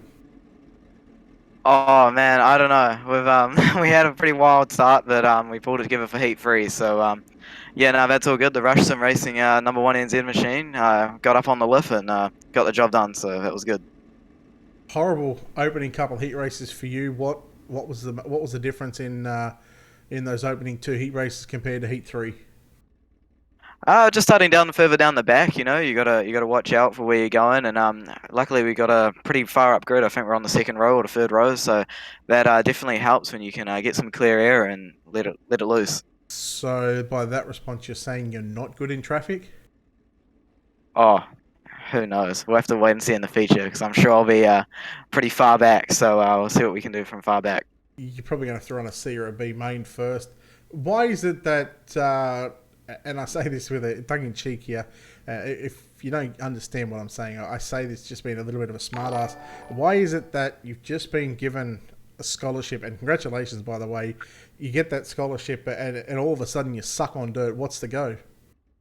To be honest, I don't know, but thank you very much for that scholarship. That was awesome opportunity from the Saab team to get it, so pretty proud of it. So, but I don't know, but we'll work on tonight, and hey, it all counts for the feature, right? So we'll see what we can do in this feature. All right, Chicken Legs, Alan, you got anything for the little drumsticks? Nah, just big congratulations, mate, on that scholarship. That's an awesome achievement, and obviously, on Sim here, we're quite a tight little community, and looking at your success and other people's success on Sim is just awesome to see play out in real life, and obviously get to call you a mate. Yeah, cheers, guys. It's awesome little community here, so I'm pretty proud and pretty happy, and thank you, guys. Just remember, when you make it big time, don't forget where you came from. All right. I mean, you can tell. You can tell them that you're not from New Zealand. If you want to say Australia, I guess if you make it big time, we can adopt you as an Australian. But if you don't want to tell people, that you're from New Zealand, you don't have to. All right. I'll never forget the name Brett Wheeler. Don't worry about that. Yeah, you just ask Christopher Bell. All right, he knows who I am. Yeah, all right, well done. We'll let you get back to it. I think you may have forgotten someone as well in the booth. Yeah, well, obviously like to thank Ultimate Dirt TV. Those guys are probably the best live stream out here, and obviously Rush Sim Racing. Can't do it without these guys, so thank you. Hang on, did you just say probably the best? Oh, yeah, He did. He said probably the best, eh? I think I did. I did. I'll give you a chance to correct it. All right. No, you guys are the best, so thank you very much. And you still haven't thanked somebody else. Thank someone else? Yeah, he's right here. Cough, ready? Oh, Alan. Yeah, feel the love, man. Feel the love. He doesn't even get to finish that interview. That was, we give him 2 chances on that one, Al. Terrible. Just while we're on a little bit of a break here, I've got a very, very good question. Another one from Jared Steen, very hard hitting. How many different lead changes will we see in the A main? Where are you getting these questions from? I can't see him. Oh, he's private messaged me. Okay. You know what, Jared? me. Jared, I'm not going to answer that question until I see it in the Ultimate Dirt TV chat. All right, this isn't the PM Alan Tacken moment. All right, this is an Ultimate Dirt TV stream. Well, I'm going to answer that question because I reckon there won't be any changes because Hayden Warrington's going to win it from. Oh, so you're golden Hayden. All right, no worries. For now. Oh no, okay, I tell you what. As soon as we find out the starting grid before the A main starts, we must pick a winner. I'm going to throw it at you. We got to pick two. One that we believe should win, and a darkie, like a dark horse. Who we I know what a darkie is. Bit of a rough around the edges. Yeah, trust me, I've had plenty of darkies in my time. Yeah, I'll leave that one alone. Again, these touchy subjects, and it's all because of you. You're a bad influence. All right, two picks. Depending on where Aaron Humble starts, I'm going to pick him. No. You said you didn't want him. Yet. Okay, well, I'll tell you what. I'll take a back seat for a minute. I'll let you pick 1 and 2 first. All right. As my roughie, I'm going to go Mini Mac because he started so far back. Hang on, you just told me that I wasn't allowed to pick Humble. So therefore, if I'm not allowed to pick Humble, you're not allowed to pick Mini Mac. So you just said I could pick first. Yeah, but according to you, we're not allowed to pick each other's picks. So, all right. Okay. Scrape that. Go. Pick 2. Any 2. No, we'll wait for the feature grid race. What do you reckon? Scared. We'll do it that way. He is scared. All right, ladies and gentlemen, we are going to take a quick break here on Ultimate Dirt TV while the points are getting tallied up. We'll be back in just a few moments. We're going to take this opportunity to step aside and pay a couple of bills.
The most realistic online racing sim ever made.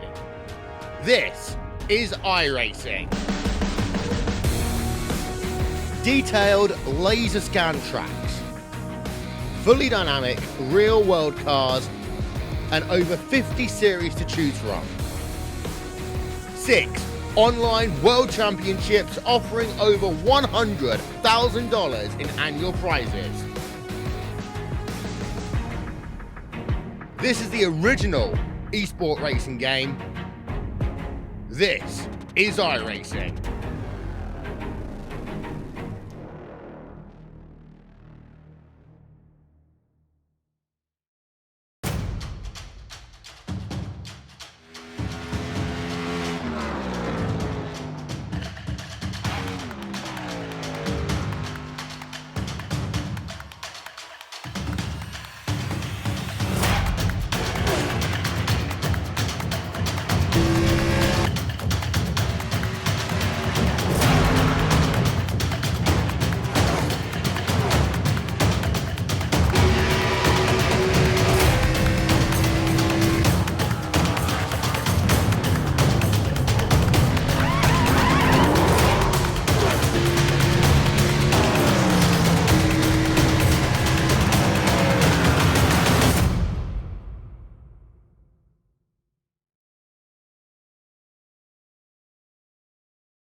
All right, welcome back, ladies and gentlemen, to Ultimate Dirt TV for the New Zealand Sim Racing National Midget title, live from the dirt track at Charlotte. Brett Wheeler in the booth along with Alan Tacken. Alan, we've just seen all 12 heat races be completed right now, and now we start to move into the preliminary part of the night, and this is where we start to see cars being eliminated from the main event picture. Of course, we've got a D main, a C main, a B main, and then, of course, a main event to come later on, plus a pole shuffle. Right now, this is one race you don't want to be in. Yeah, definitely not. Top 2 transfer. After that, everyone else wins the trailer park feature. Some big names in this one as well. My early pick, Humbucks, is in this one. Stay strong, brother. I still got you. And if you have a look through the back of the field there's a couple of MP Sim cars, even SSR car there in Damien Malqueen, and another NZSR car as well. Very, very tough field to get through. That indeed it is, as we look at the number 62 car of Rodney James on the front row. Mark Reardon will start on the outside of the front row. Inside row 2 will be the number 46 car of Aaron Humble. And Alan, I've seen him do an alphabet soup run before a couple of weeks ago. I think he come from the C main at either Volusia or Lanier maybe, and he made a run up to second spot. I mean, he's not short on talent, this kid, and he certainly knows how to pass a few cars. Yeah, definitely. I'm pretty sure that was the second place I handed him when James Rice gave me fuel numbers in the linear race. Yes, so right. definitely can do it from the back of the bus. So you're telling me you're blaming somebody else for your muck-up? Hashtag Ricey's fault. Are we going to start that one, or are we just going to stick with David? Yeah, no, screw David. David's a has-been, all right? We'll come up with a new hashtag. What's not a hashtag is tonight's D-Main. And Aaron Humble going to make quick work of the field. Look to the inside into turn number 1 and 2. He looks to take over the race lead from the 62 car of Rodney James into turn number 3 and 4. As there is some contact. And look at Reardon. And look at the... I have no idea who that is. That's Cameron McKenzie. Mark Reardon. Wow, nearly drove into the cockpit of the 146 car as McKenzie leads down and into turn number 3 and 4. Humbuck's working that top side. I think he'll get the run here. Top side's definitely, in my opinion, that's where I'd be putting the right rear on that top cushion there and just trying to stay out of the trouble. Now Mark Reardon just caught the slide and there was some contact, and that's certainly going to be a long way back through the field to get into the top 2. Top 2 going to make it through to the back of the C main. Right now your top 2 spots. Your leader in second place, Cameron McKenzie in the 146.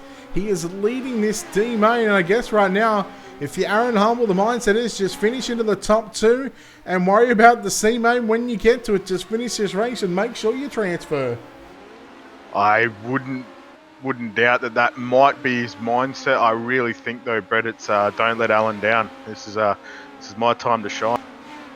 I believe he's trying to sell some t-shirts, and he might be trying to do that and throw some over the fence in turns 3 and 4 as he runs the top side as they go into 1 and 2. Humble and Cameron McKenzie continue to go side by side.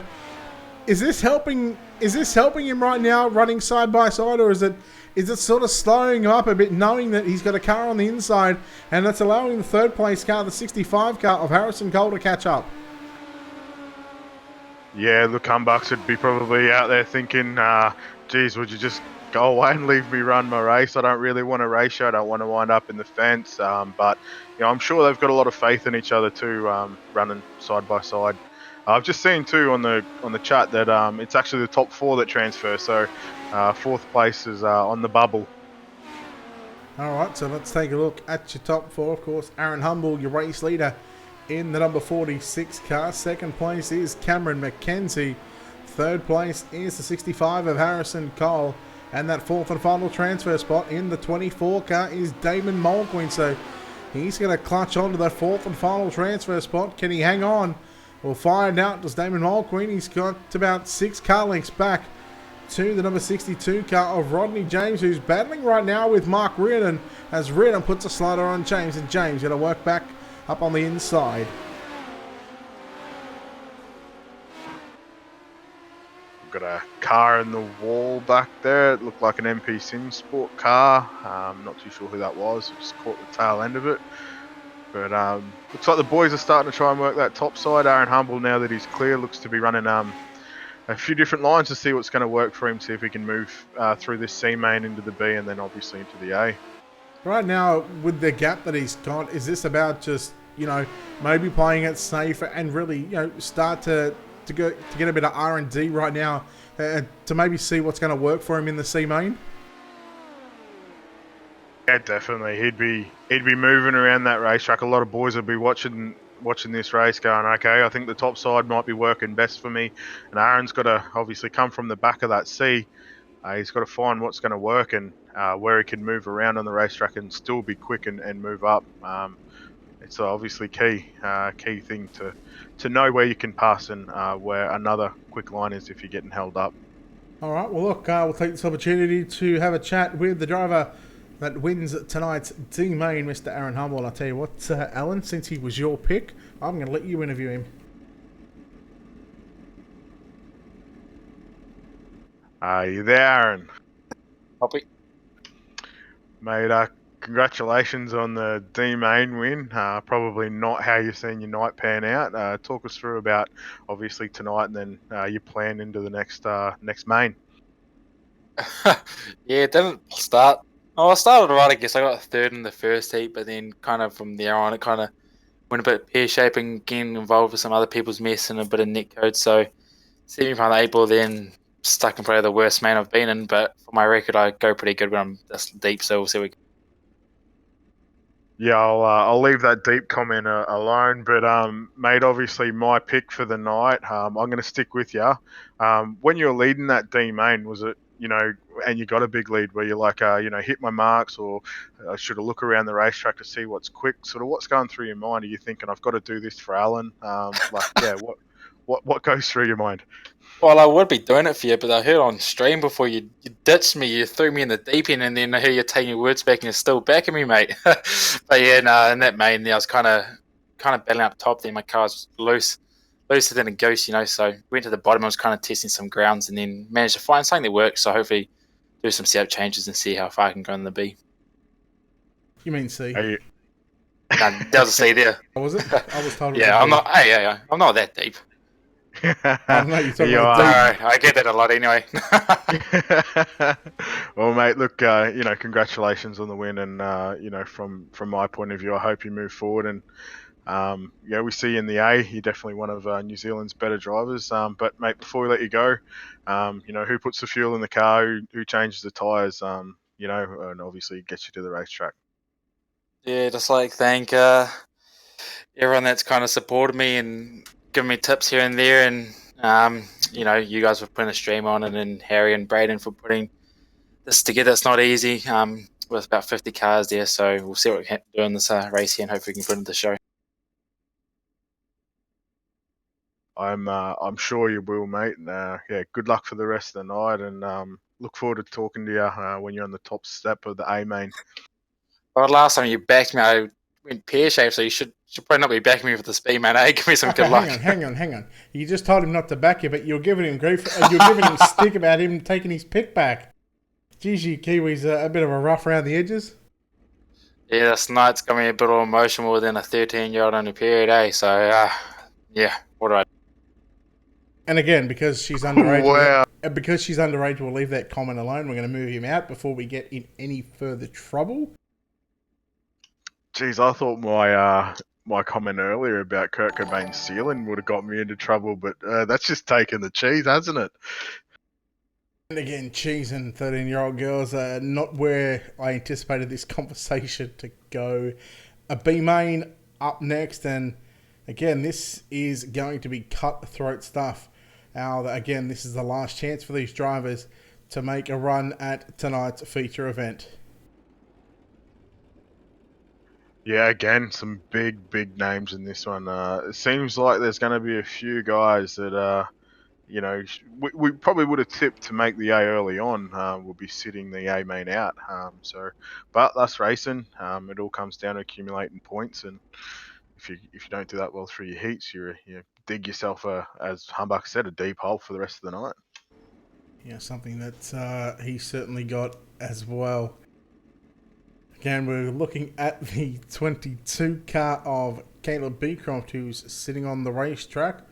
I'll try and go through some of the other drivers that are making their appearance in tonight's B main. The 84, that is Milton Curtis, Stuart Crawford in car number 54. And I'm impressed with Stuart. The first time that I've seen him here on Ultimate Dirt TV, he certainly looks like he's put in the work to be up to speed. And he had a good couple of heat races, but unfortunately he's going to be stuck in this B main, and he's going to be one of these cars that are going to look to go forward in this one. Yeah, definitely. I think he'd be quite happy with his results so far, and probably thought that, leading into the event, he probably didn't think he'd make the A main, but he's definitely put himself in a really, really good spot to do so. All right. Now, one of these drivers that we're seeing for the first time here on Ultimate Dirt TV, Cameron McKenzie, who transferred from the C main, finding himself in tonight's B. Caleb Beecroft. There is the 44 car of Jeremy Patterson. Looking at some other drivers on the racetrack, the Yale number 46 car, Aaron Humble, going to be starting deep in this field, but he certainly got some good lap times in him as well, as we're starting to see more and more cars roll out of pit road. The number 14 car of James Halliburton as well, and there you see a couple of cars still on pit road, so we're not too far away from this B main getting underway here. Once again, we'll take this opportunity to step aside for a brief moment here on Ultimate Dirt TV and come back with your B main. We wait for the cars to come on track. You're watching the New Zealand Sim Racing National Midget title live from the dirt track at Charlotte.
All right, we are back. We're sleeping up here in the booth. We're having our own little chit chat right now, but we go back to action here in your B main as the drivers are going to get called back for that restart. So thanks, boys. We weren't ready for that one, but we're going to be ready for the next one, Al. Yeah, well, I was ready. I must admit, wasn't asleep on my first day at the job, so it was the boss. That's right. I've got every right to be asleep. These guys so far we're at. I was expecting a 3-hour show tonight, and I think I'm going to be on the money where sitting just shy of 2 hours. But, I believe we've still got a poll shuffle and the main event to come, plus the interviews for our top 3 as well. So 3 hours is certainly going to be on the money. But, of course, when you run everything manually, it generally takes a little bit longer as we're waiting for the green flag. Peter Honeywell in this one, the 2NZ car. And I believe Matt McCutcheon is in this one as well. So the 1 and 2NZ car are both in this race. They are. And you've almost got to wonder if the 3NZ car has made the show, and looks like he's on not on pit road. So there's every chance that, he might have a chance. We might even see a new 1NZ after this. Yeah, it looks like some really restless and big movers to start off with. They're fair bit of contact in this B main. People trying to get settled in and find their groove. I'll tell you one man that is trying to make his move on the outside is the 1NZ car of Matt McCutcheon. Works high, now comes down low, and look at Aaron Humble in the 46. He's up to position 4, and he is running the bottom side. He now looks for 3rd, maybe 2nd on the exit of turn number 2, and they're 3 wide. Oh, Aaron Humble selling some t-shirts on the front stretch, and there he goes. You've jinxed him. Hashtag blame Alan on that one. I don't remember mentioning him in that one. That was commentator. Pretty sure you picked him at the start. I definitely picked him there, Brett, but I didn't put the spotlight on him. Oh, look, I was just merely making a point that he was coming through, and he choked. He was thinking about things that were going in too far and too deep, and he chokes. Well, the good thing is he's been able to salvage that car, and he's running around the back there. So we'll see what happens. See if he can make a good run again forward into the A main. All right, back to green flag action here at the dirt track at Charlotte. Your B main, keep an eye on McCutcheon as well, running the outside of the racetrack. But it is your race leader, the number 97 car of Ben Morrison, down low into turn number 3 and 4. And they're really off the throttle and out. I mean, throttle control must be, I wouldn't say at an all-time high, but it's certainly one thing these drivers, especially when the track gets slick like this, to keep the car on the bottom side, you have to have that throttle control. Throttle control is paramount at the moment. If you're trying to run the slick or that run that bottom, you're pretty well off it right up until you're trying to straighten that car up to get it off the... Yeah, McCutcheon now once again looking back to the outside. How many are they taking from this? I didn't catch the memo on how many they were actually taking from this one. I'm assuming maybe 4. Yeah, I'm checking the chat now, and I can't see how many people are going to transfer. But generally, you're probably on the money there. 4 to 6 people into this one, I reckon. All right, well, we look at roughly around the 4th spot on the racetrack, the 1NZ car of Matt McCutcheon. How about this car, this driver in the 54 car? As I said, he impressed me early on in his couple of heat races that we've seen. He was certainly not letting the faster drivers get too far ahead of him. That is Stuart Crawford. In car number 54, he's got Milton Curtis in the 84 behind him. And then you go back to the 2NZ of Peter Honeywell. Now a question, if Matt McCutcheon doesn't make the show, does he get the provisional at the end because he is the defending champion? It's a very, very good question. We'll have to throw that over to our admins if we get a chance to.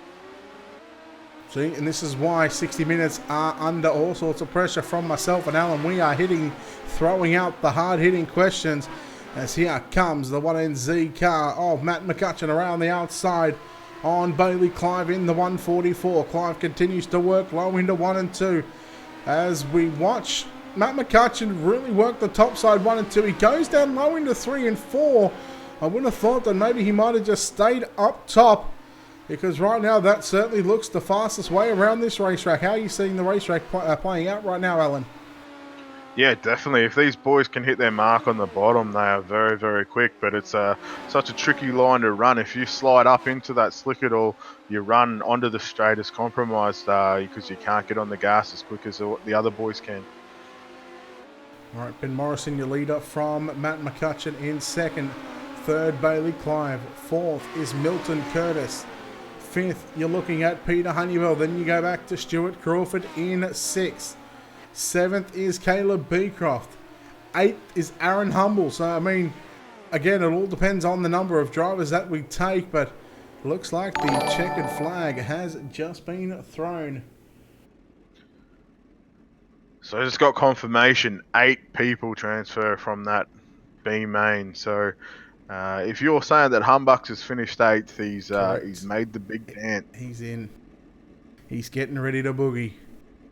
Unfortunately, for the rest of these drivers, the likes of Mark Reardon, he finishes 9th. Corey Tyler home in 10th. Then we go back to Cameron McKenzie, Damon Mulqueen, Harrison Cole, and James Halliburton, along with the rest of your non-finishers in the B main, plus your non-finishers in the C main.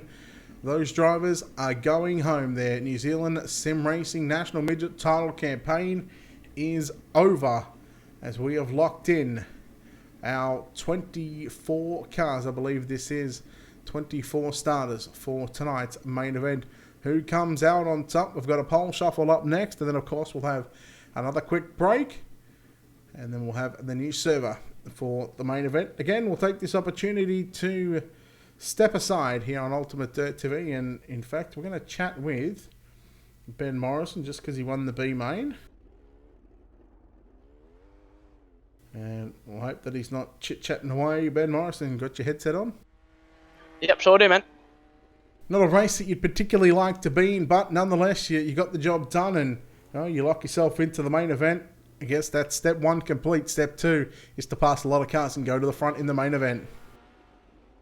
Yeah, obviously it's not ideal starting deep in the pack there, but we'll see what we can do and make something happen. You know, it wasn't really stoked to be in the B. You know, we were looking good there on that last heat, and then I kind of cut down a little bit through the slick, and obviously the other guy wasn't expecting it. We made contact and dropped to the back in 2 of the heats, but had a good B main there. The car felt comfy, and hopefully we can progress through in this A main and put it on the top 3.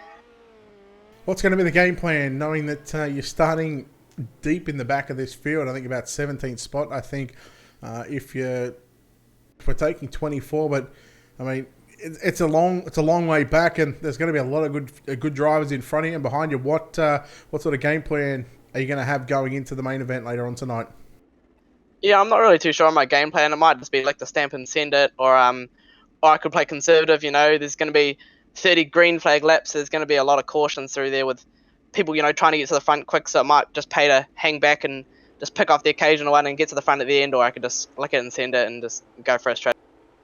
All right, going to look to go with a stray post with a job. Good luck in the main event, Ben, and quickly, sponsor shout out. Who gets it done for you, bud?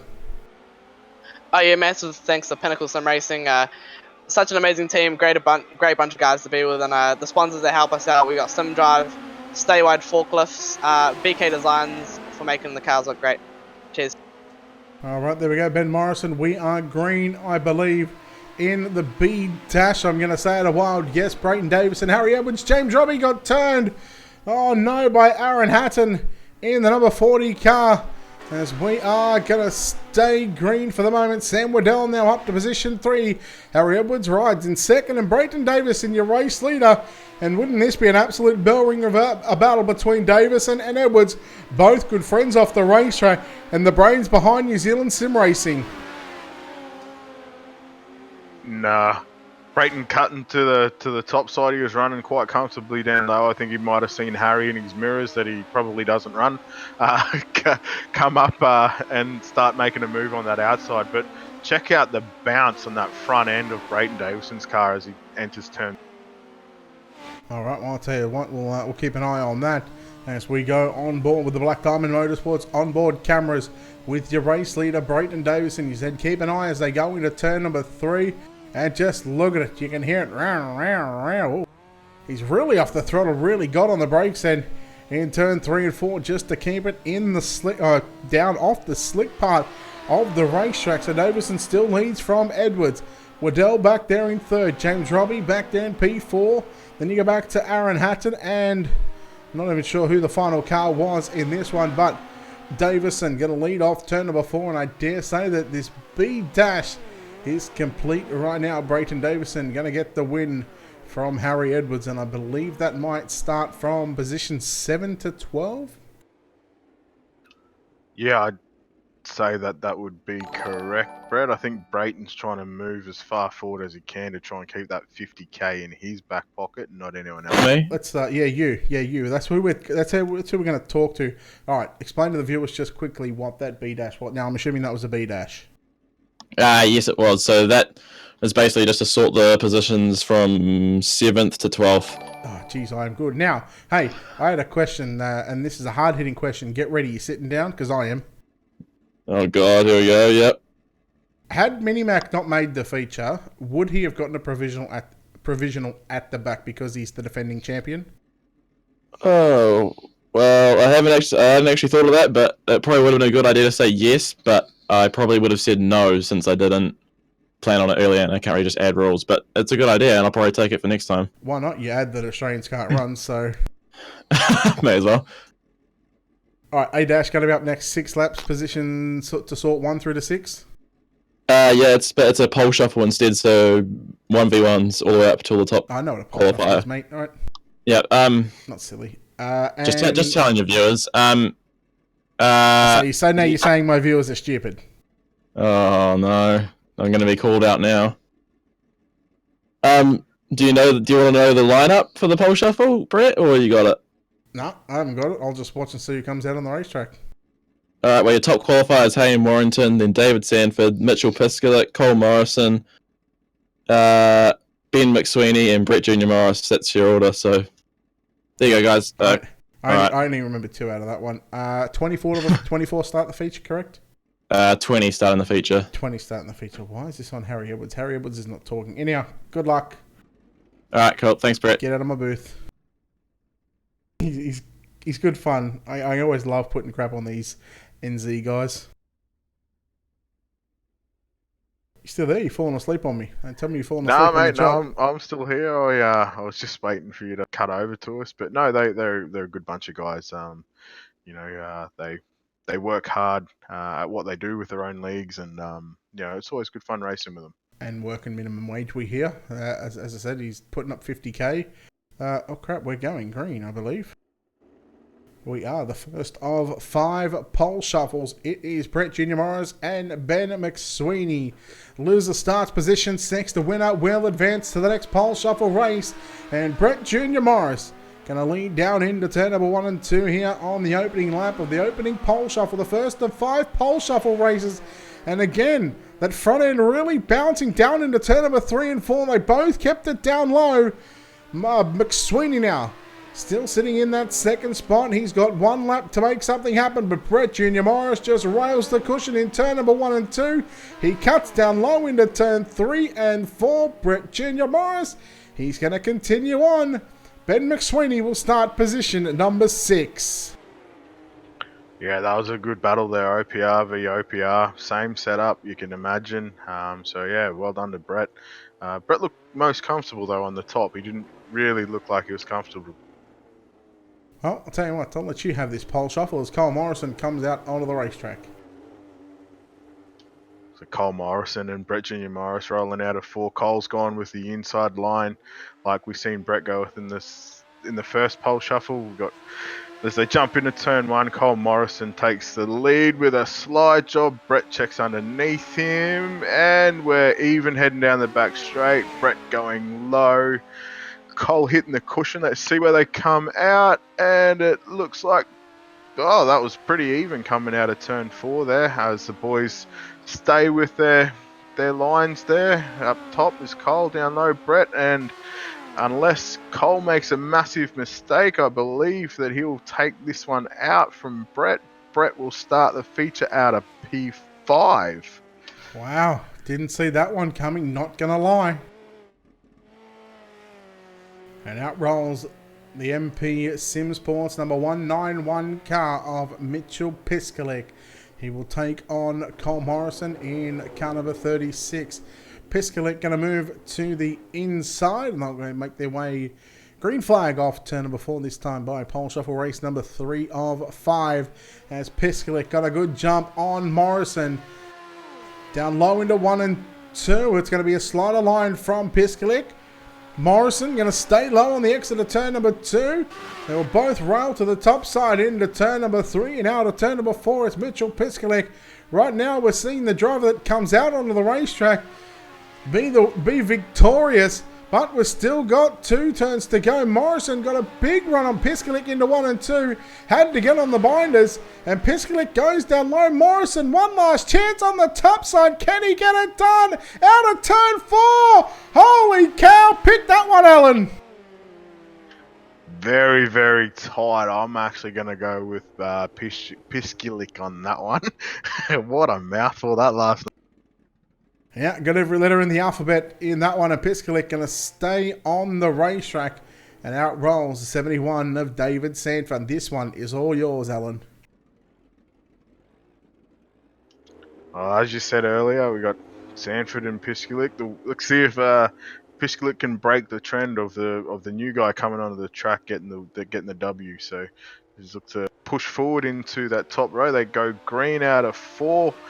Piskalik up top. Sanford looking to run the slider. Piskalik comes back underneath him and gets a good drive off the bottom of 2 there. Keeps it down low into 3 and 4. Sanford running the high side.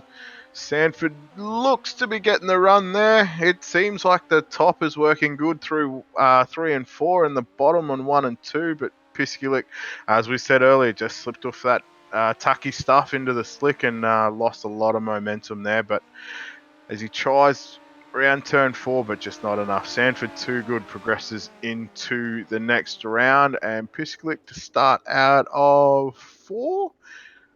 3. 3. I knew it was an odd number. Yeah, because you are an odd character. And out rolls the battle for pole position. The winner starts P1. The loser will start P2. So this is for the front row in tonight's main event. And we've seen the car that comes out onto the racetrack be victorious. Can Hayden Warrington, can he continue this unbeaten streak here tonight so far, going into the pole shuffle, into just before the main event? We get set to go green off of turn number 4, and Hayden Warrington got a great start in the number 10 car. Sanford goes straight to the top side in turn number 1 and 2. He's going to carry a lot of speed on the exit, but Warrington leads by a couple of car lengths into 3 and 4 for the first time for the first of 2 laps, and Sanford has got a massive run in 3 and 4. I believe that was Warrington at the start-finish line, not by much, by a nose hair, I dare say. And Sanford pulls past the number 10 car of Warrington. Here goes Warrington with a slide job, and Sanford crosses underneath him, got crossed up, and David Sanford will start on pole for the main event tonight, and he breaks the cycle. And finally, Hayden Warrington shows he is human. He gets beaten, but David Sanford, how about this? Wouldn't he be pumped about this one to start on pole for the main event, Alan? Definitely, Brett. Look at the donuts the guy's carrying on with. You think he won the main event? That's good news for David though, and it was good to see the 2 guys that were really standouts in the heat battling it out for the for that P1 position and going into the feature. All right, well, that is all the racing bar tonight's main event completed. We are now 30 laps, 30 green flag laps away from crowning or giving the crown back to the defending champion. Can Matt McCutcheon come from deep in the back of this field? Can he hang on to the 1NZ title, or will somebody else take out the 4th annual running of the New Zealand Sim Racing New Zealand Midget Championship, here at the dirt track at Charlotte? We'll take a final break here on Ultimate Dirt TV. We're going to get and wait for the new server to get up. And then, of course, we'll come back with your main event, so we're not too far away from getting into this one. This is a good time to probably go up and get a drink, grab a snack, go to the toilet, do what you got to do, but make sure you come back because our main event not too far away.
My name is Stephen Corpenos. I'm a senior web developer here at iRacing, and I work on the beta UI. It's funny because iRacing has been around for 10 years, but we want to keep delivering the best possible user experience to our customers, and we've found that the old UI isn't exactly what we're trying to deliver in 2018. We want to use new features and provide the best possible experience when using the sim. One of the projects that I've been working on is some custom heat racing configuration for hosted races. We've been listening to our customers. Everyone's been asking for custom heat races. Maybe you want to tweak a few things with the preset iRacing configurations. Well, now you can using the beta UI. So once you're at the home page of the beta UI, you just go to create a race. Then from there you go to your set race options. And you'll notice here under event types, you can actually choose heat racing. First, I'm going to show you how to create a new format from scratch. You can choose the number of entrants. And as you can see, when I made that change, the change was actually reflected on the right side in the graph. Also, you can use the estimated duration at the bottom of the graph when you're changing the length to see what the total duration of your event will be.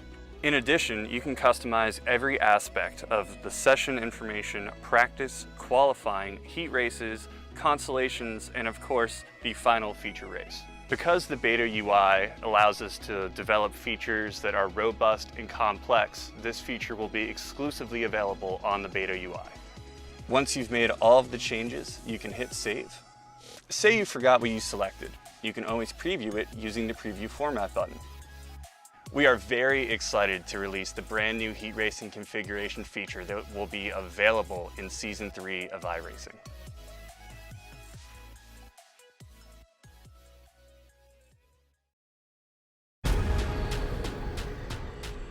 The most realistic online racing sim ever made. This is iRacing. Detailed laser scan tracks, fully dynamic real world cars, and over 50 series to choose from. 6 online world championships offering over $100,000 in annual prizes. This is the original eSport racing game. This is iRacing.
Motor Speedway.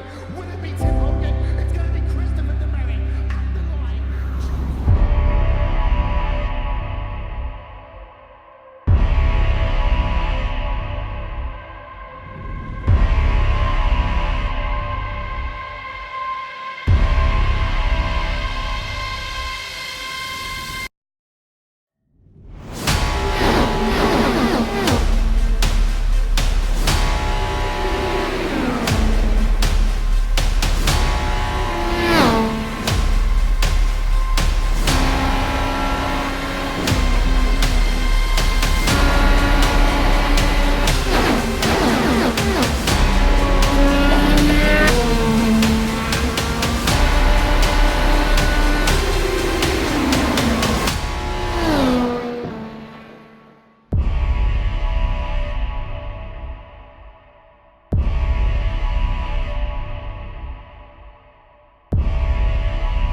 the most realistic online racing sim ever made.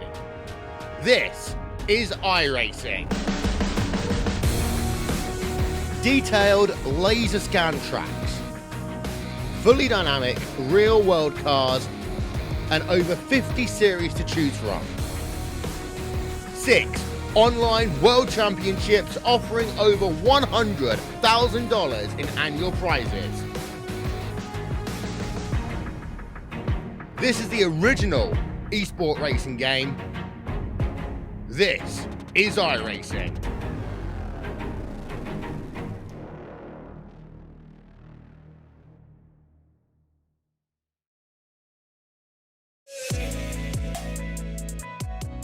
My name is Stephen Corpenos. I'm a senior web developer here at iRacing, and I work on the beta UI. It's funny because iRacing has been around for 10 years, but we want to keep delivering the best possible user experience to our customers, and we've found that the old UI isn't exactly what we're trying to deliver in 2018. We want to use new features and provide the best possible experience when using the sim. One of the projects that I've been working on is some custom heat racing configuration for hosted races. We've been listening to our customers. Everyone's been asking for custom heat races. Maybe you want to tweak a few things with the preset iRacing configurations. Well, now you can using the beta UI. So once you're at the home page of the beta UI, you just go to create a race.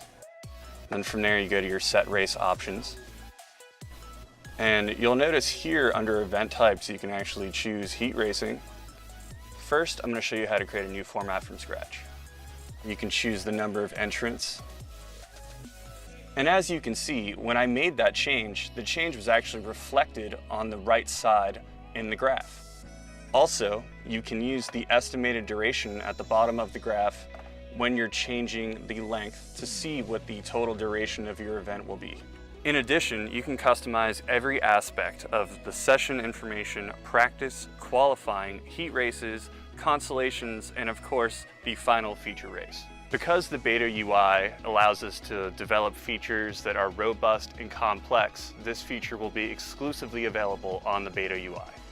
Once you've made all of the changes, you can hit save. Say you forgot what you selected. You can always preview it using the preview format button. We are very excited to release the brand new heat racing configuration feature that will be available in Season 3 of iRacing.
All right, the stage is set as we welcome you back here to Ultimate Dirt TV, the New Zealand Sim Racing National Midget title. Live from the dirt track at Charlotte. Brett Wheeler in the booth alongside Alan Tacken. Alan, it all comes down to this. The final race to determine who gets to wear the 1NZ on the back of their tail tank and on the front of their race car. Who is going to get it done, and what is it going to take to go to victory lane here this evening? Look, mate, I can't pick it this early on. I honestly can't. The boys have been so consistent all night. You know, I think 30 laps, 30 green flag laps is a long distance. So, you know, we'll see who's going to gamble on things like fuel, even race position. You know, we're going to see someone check out early, or we're going to see quite tight racing throughout the whole feature. So it'll be really interesting to see. But they've got to get down and dirty for 30 to see who wins at the end of it. All right, well, look, we'll take this opportunity while we've got a few moments to go and chat with some of the drivers as they get set to do battle around the dirt track at Charlotte. The first driver that we're going to chat to drives the number 41 car. He is known as the gutter rat himself, Mr. James Robbie. James, I know you got your headset on. How you going, buddy? Hey, good, Brett. How's it going, bud? Yeah, no, look, still crippled. But hey, you made the big dance tonight. You got to be pleased about that one. To be honest, that was the goal for tonight. When I saw the entries and 40-something entries and 3 heats, it was just a matter of trying to finish. So, knowing that it was only a 20-car field, it was, just try and make the A main and hope for the best from there. Well, track is, we'll turn the lights on here at the dirt track at Charlotte. We're giving the track a bit of a freshen up. And what's so far, what are you making of the track conditions at the moment as you're probably running around there on the racetrack at the moment? Yep. Just trying to bed the track, and I think the grader driver got a little bit excited and didn't get off the track when he was told to. And the water truck obviously had a leak in the pipe. She's pretty wet and tacky at the moment, but hey, it's good in the dark and a reasonably fresh track. So it's they've taken the pro truck jumps out of the back straight, which is nice. So that's a good change as well. All right, what's it going to take to go to victory lane here this evening? Survival. I don't think it's going to be getting to the front and then staying at the front. I think depending on how this track goes with 30 laps, green laps, the track could be pretty worn in, but I think it's just trying to drive smart in the first 20-25 laps and be at the front towards the last 5-10 laps, because I mean, we've seen in the heats there's been a lot of accidents and slide jobs and bits and pieces, so I think staying out of trouble for the first half of the race and then see where you end up in the end of the mixer. All right, well, look, we started with 40-odd entries, I think 47, 46, something like that. We've narrowed it down to 20. You're one of those top 20 drivers competing at a chance to wear the 1NZ on your car. We'll let you get out of here. Good luck for the main event. And quickly, before we let you get out of here, of course, sponsors, shout-outs, all that good stuff, buddy. Who makes it happen for you? Awesome, thanks, Brett. Pace Syndicate. Joined those guys a few months ago and I've been loving it there. Simfinity on the side of the car, and big thanks to you and Ultimate Dirt TV for putting it on. It's been a pretty long night, so appreciate you guys putting the broadcast on for everyone. Thank you. All right, Alan, you got forgotten again. It's all good. People can be forgiven. Sorry, buddy. I didn't even know you're in there. Wow. Sorry, Wow, the truth comes out. Good luck, James. Awesome. Cheers, guys. Thank you. Good luck, mate. Oh, I guess you're the forgotten young song hero of Ultimate Dirt TV. All right, well, we've just heard from James Robbie. How about we chat with somebody else? Pick a number, pick a name. Anybody you want to chat with? Mr. Aaron Tacken? Let's bring Sam Waddell in. That we can do. I was clicking on nothing would even come up for ages, then it came up. Yeah, good chat, Sam. Good chat, great chat, buddy. Good chat. Good way to start your interview. Oh, sorry, they changed. So good, mate. Look, we've dragged into the booth here for Ultimate Dirt TV. Just want to have a quick chat to you before, obviously, the midget feature starts. Mate, you must be stoked to make the A main with 40 strong cars already, and only 20 of them making the A. Yeah, definitely. Yeah, we had a good run through the heats, winning our first one, and a few solid finishes in the other two heats. So yeah, off good night, I think. So looking forward.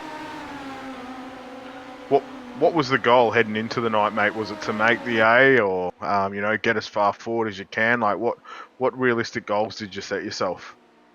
I just wanted to make the A main. That was the first goal. I haven't really done a lot of midget racing this year, so yeah, pretty happy to run up the front with it. Yeah, nice. Now that you've ticked that goal off the list, what's the next one? Don't just give me the crap of just to finish the race. Come on, everyone's dreaming of having that one NZ on the car. Yeah, I guess that's the goal at the end of the day. I'll stay up late for this, so hopefully we get a good result. Mate, I'm sure you'll do just fine. Give it plenty of what is it, jandle? Jandle. These cars only got first gear, so plug her in first, and give us some jandle. Give us some jandle, and then go back to the chili bin when you're done. Yeah, mate, that's the plan. All right, good luck for the feature, mate. Anyone you want to thank for being here tonight? Any sponsors?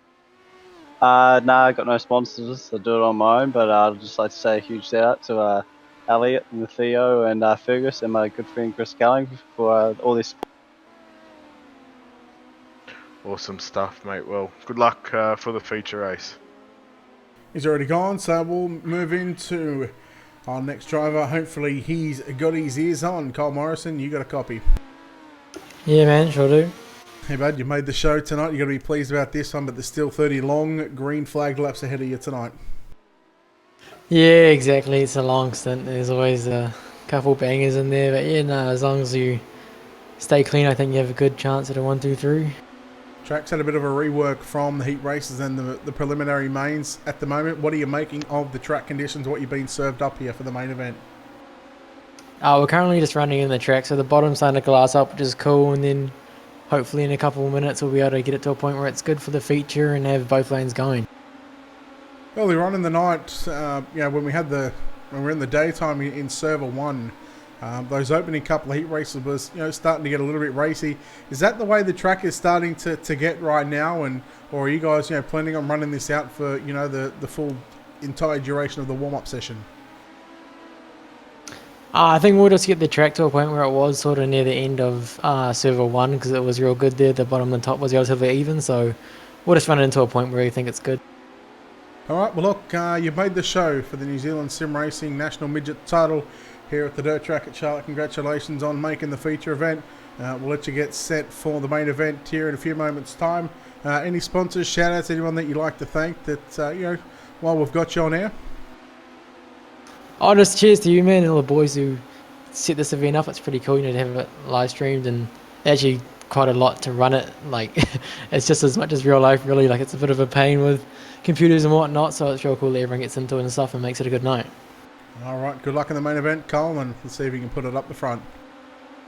Cheers, man. YTB, yeah, the boys, he says. Talking about the boys, let's get Mr. Humble in here again and see what he's thinking. All right, I wonder if he sold those t-shirts just yet. Humbucks, you there? Hello. Mate, Hello. Yeah. You done selling t-shirts or what? I got about 3 orders from that slide job I threw at the end of the sea there. Hey, Now, since we I wanna caught know- that, do we get one free each? Depends how far I get in this A, man. If I get top 5, I might give you one. Discounted, of course. All right, I'm done hijacking your interview again. Yeah, thanks, mate. That's the second time tonight. Mate, what's the plan coming from the back of the bus? Obviously, I've got to try and stay out of trouble, but also got to try and make up some spots. So, what's your game plan? Yeah, well, I've been in this situation quite a few times where I've come from the B man and C man and I've podium, so I'm hoping it carries on tonight. But I think I might just stick on the bottom early on, which I've done in prior weekends, and then maybe halfway markers when I'll start venturing out a bit and made some setup adjustments in the practice end. Car's feeling a lot more comfortable than it was in that main, so Anything can happen. Like you said, 20 of the best New Zealanders here, so it's going to be a tough one, especially from this deep back, but I'm willing to give it a crack. Yeah, nice. Now, I want to know, mate, do I keep my faith in you, or do I push it to someone else? Like I said, it's always with the Warriors, mate. Keep the faith. Keep the faith. Wow, that's a big faith knowing how bad the Warriors are playing. Hey, mate, Warriors are 2 from 2. Season starts this week, boys. The season starts this week. Is that what happens at Warriors, eh? Yeah, if you keep the faith long enough, you start doubting yourself. So I think you might have to do that with me, and then maybe lap 28, I'll start showing my true colours and see if I can do some last-minute passes. I was going to say, we're about to hit week 11 of the NRL.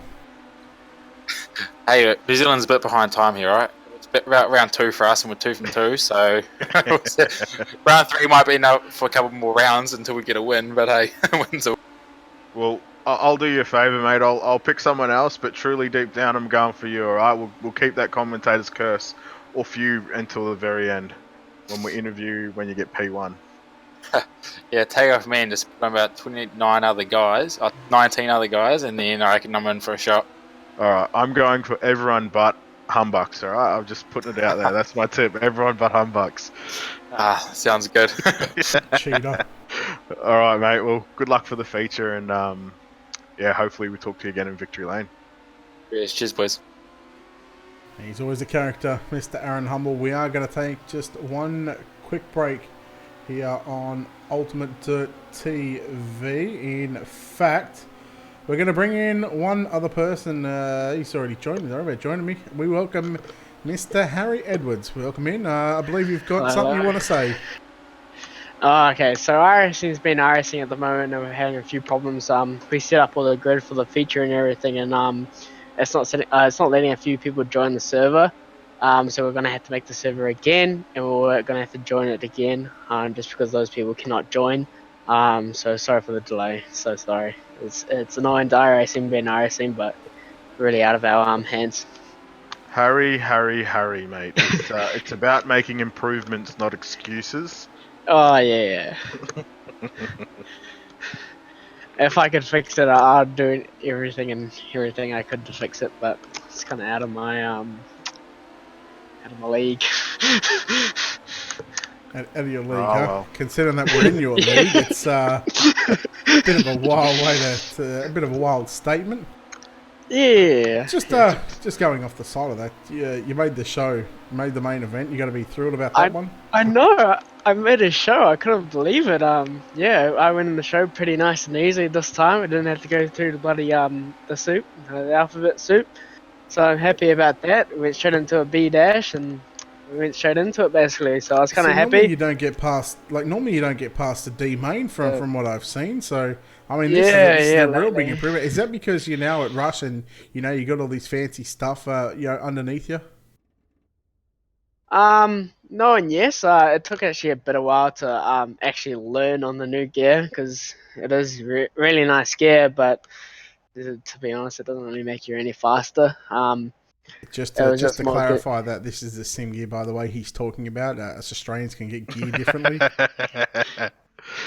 Harry, obviously those sims are motion sort of sims. I was just wondering, for argument's sake, you're running around at linear and you're in say a C main and you get straight lined by someone named we'll just throw a name out there, Jake. Do you feel that in the sim? Yes, you do. You do. So does it throw you out of your seat? Are you harnessed in? Like, No, you're not harnessing these ones. You do feel it though if you get hit though. So you definitely feel if you get hit. But yeah, you do. But you'd also feel it when you right rear someone, right? Oh yeah, you definitely feel that too. This conversation went downhill real quickly. What a switch up. Sorry, Harry. Nah, it's alright. Sorry, Jake. The funny thing about it is I actually don't have the motion on, so it's actually off for me. It actually slows me down. Alright, so how long are we looking at again for this delay? I think everyone just joined exited the first server, so it looks like we are changing servers, so I see the session is up. Session. Surely you can't hear us. Oh no. Don't start. How good do those Right, Russian well. racing cars look out there, though? You know what? I actually don't mind it. It's looking pretty sexy. Have you guys noticed anything about them yet, or not? Yeah, the names are upside down. No. Now, was that a designer error or was that done on purpose? That was a designer error. Just gonna put that there. I'm not gonna name it. Okay, right. Let's go name and shame the painter. I don't know who the painter is. It wouldn't happen to come from like someone like maybe like Has a Media or something, would they? Oh yeah, it is that dude. Oh, I've never heard of her. I think her name's Gary. is it Gary Harry? I don't know. It sounds awfully familiar to me. Okay, Or is it Harry Gary? Or is it Gary Harry? Gary Harry, I don't know. Maybe it is. All right, I really think we're starting to get off topic. We'll Oh, let you get back yeah. to it. Get out of my booth. Get ready for the main event. Good luck. Yeah. All right. Okay. Thank you. See ya. Sorry everyone for the delay. Yeah, so you Bye. should. All right, we'll take one final break here on Ultimate Dirt TV again. We do apologise about the server issues. There's nothing that we can do about it, nothing that anybody else could have done. But again, stick around. We're not too far away from tonight's 30-lap main event. We'll play some ads one more time. I'm sure you love seeing these ads. I know I get sick of playing them. Paul, thank you very much for the 100 bits, brother. Appreciate it.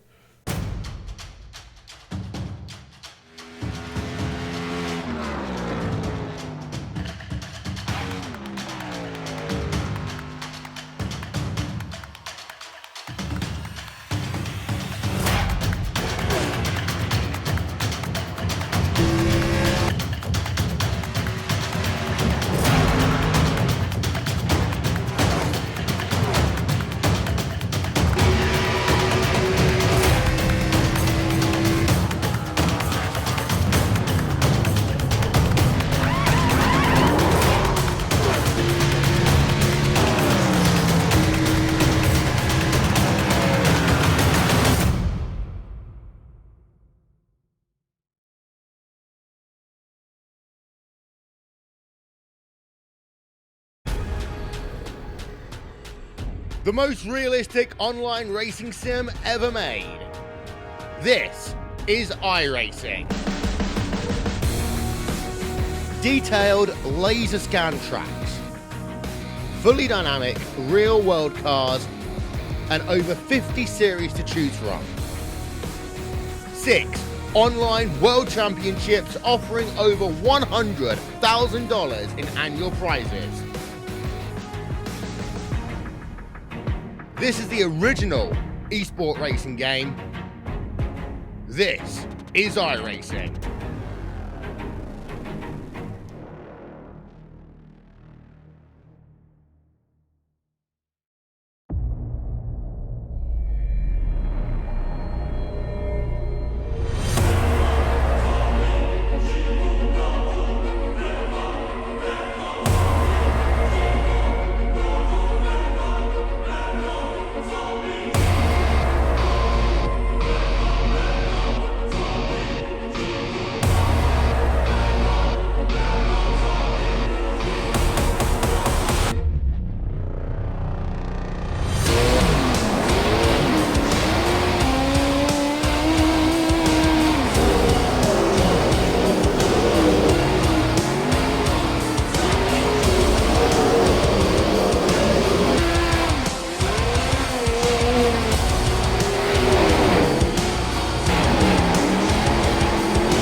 All right, we are back here on Ultimate Dirt TV, hopefully for the final break before tonight's main event. With the new session just gone up, all the drivers have made it into the new server. So we've got 20 drivers. We've got 20 drivers on the racetrack. However,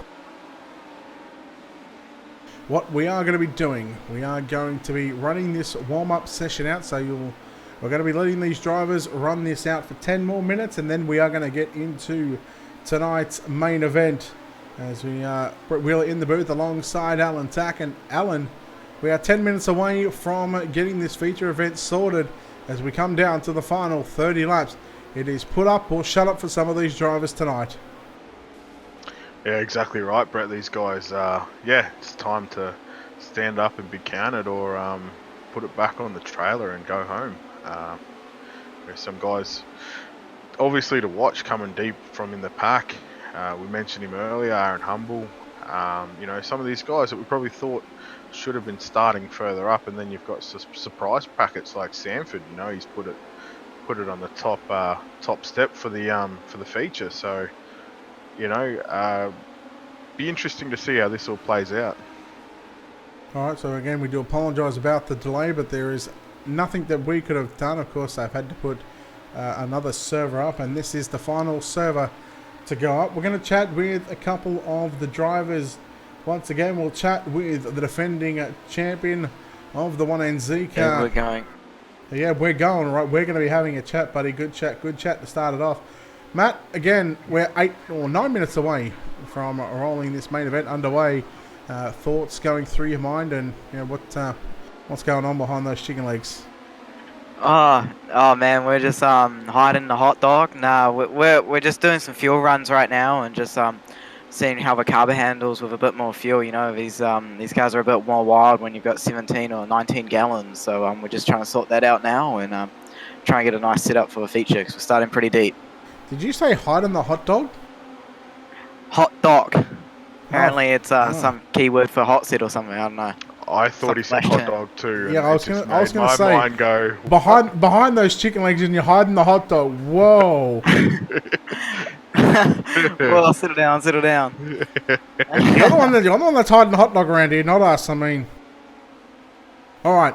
So, what goes through your mind right now? How do you plan on defending this title? Obviously, you know you want to go back to back and take out the fourth running of the New Zealand Sim Racing Midget Championship here at Charlotte. I don't know what I'm going to ask you. How do you prepare? How do you prepare for this? Yeah, we'll go with that one. Starting so far back. Yeah, it just kind of it's a bit hard to say how you do it. You just prepare yourself, by making sure you got a nice comfy set. You can either have like a fast set, but then it can be quite vicious and quite unforgiving, or you can try and get a nice comfy setup. And that's what we're just trying to do, because when you're starting, far back, you got to make sure you can move around that track and make up those positions. So we're just working on the setup at the moment and see what we can do. Fair enough, mate. Now, obviously, defending champion, are your knees weak? Arms heavy? Have you got vomit on your sweater already? Have you had mum's spaghetti? Wow, mate, little chicken legs, they're shaking. They're nervous going into this one, starting so far back. But hey, maybe the chicken legs will pull through and we might get a podium. Who knows? We'll just have to wait. Here's a question, serious question. Do you do much of the shock adjustments while you're in the under yellow, or while you're running around? Do you do any sort of shock adjustments while you're racing, or do you just wait until you run to yellow and then make those adjustments? Or I mean, what do you do to the shocks throughout the race? Yeah, we'll do a little bit of work, especially for these because I think we include yellow laps, so we have to fuel up quite a lot of fuel. 19 gal, and a car of 19 gal, and then at the end of the race with 5 gal is quite a different car. So halfway through the race, we might start tuning it up, and but if we've got our set right, we won't be doing much of that. But hey, we never know. And just going into a feature, we just got to have an open mind and just be prepared for whatever comes at us. But yeah, usually we'll do a little bit of shock adjustments just to tune it up for those last 10 laps and give it our all. All right, well, look, I've had enough talking to you. We'll let you get to back into the other Discord channel and get ready for the main event. Good luck, and we'll see if we'll chat to you later on tonight. Yeah, cheers, guys. That was Matt McCutcheon. You wouldn't have known that because I didn't have anything up on screen. What about we chat with Thomas Paul?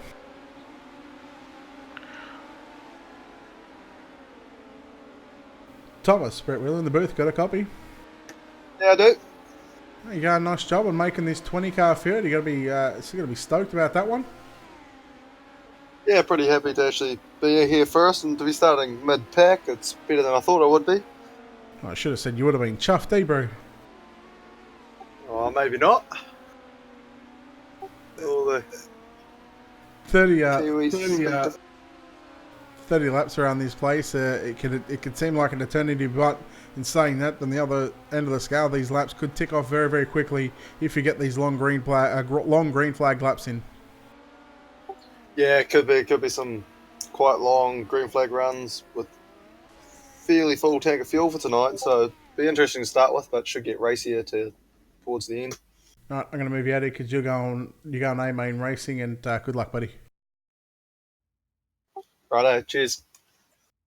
So, bro, he's going to put it on the chally bin. It looks like they've given up on trying to run this track in, and they've actually set the track at 33%. Chur, bro, is all I've got to say about that. So it'll be tacky track warriors at the start. Oh, wow. I wonder if this is gonna work, because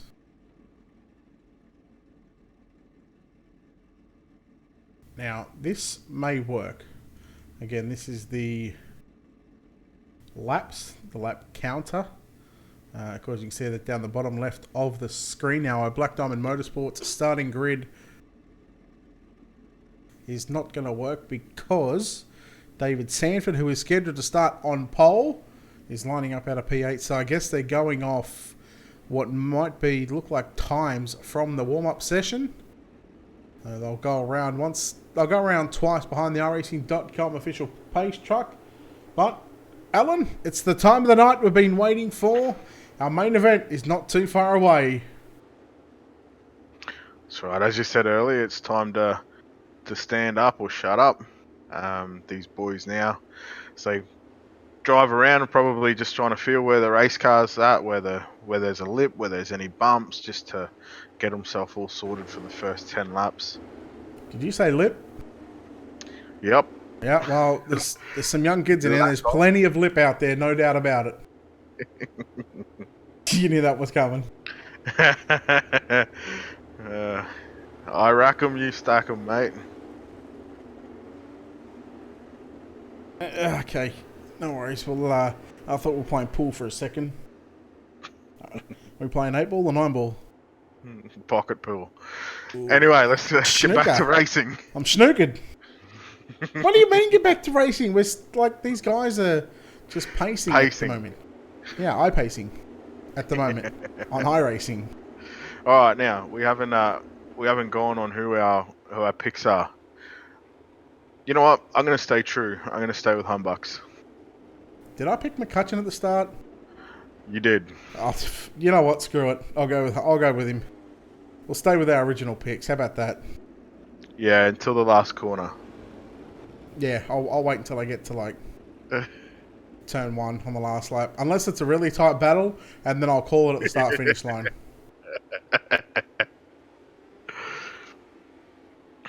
Oh, this isn't going to work because this is going to be 1 lap out. Good on ya. Nice, Gary. Well, I'll tell you what, you're going to be our new lap scorer, Mr. Alan Tacken. Rot roll. Craigie? Whoa, there's contact in the back. I mean, come on, guys, we're just pacing.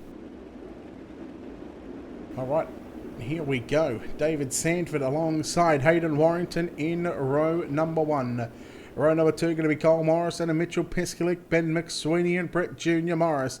We go back to Brayton Davison and Harry Edwards, Thomas Paul, Sam Waddell, James Robbie, Aaron Hatton, Ben Morrison, Matt McCutcheon, Bailey Clive, and Milton Curtis, Peter Honeybell, Stuart Crawford, Caleb Beecroft, and Aaron Humble as the drivers make their way into the greatest sight in all of motorsports, They line up in a attempted four wide salute. I think some of these boys would know how to do a four wide, but there we go. They finally get it good. Alan, there is no better sight than a four wide salute. Definitely not standing in the crowd, looking down on your heroes as they come around. Now, I'm not saying any of these boys are my heroes, but you take yourself back to when you're a kid sitting at the speedway watching guys like Gary Rush, George Tatnall, some of the better midget drivers, Robbie Farr. Then you go to the Kiwis and you look at Michael Pickens with a slide job. Pickens, Mr. Kendall, Michael Kendall himself. These guys would get those goosebumps right about now as they jet off. Oh, Michael Pickens with a slide job. I had to do it. Sorry, just could not help myself. If we had $1 for every time we heard that, we'd all be able to retire by now.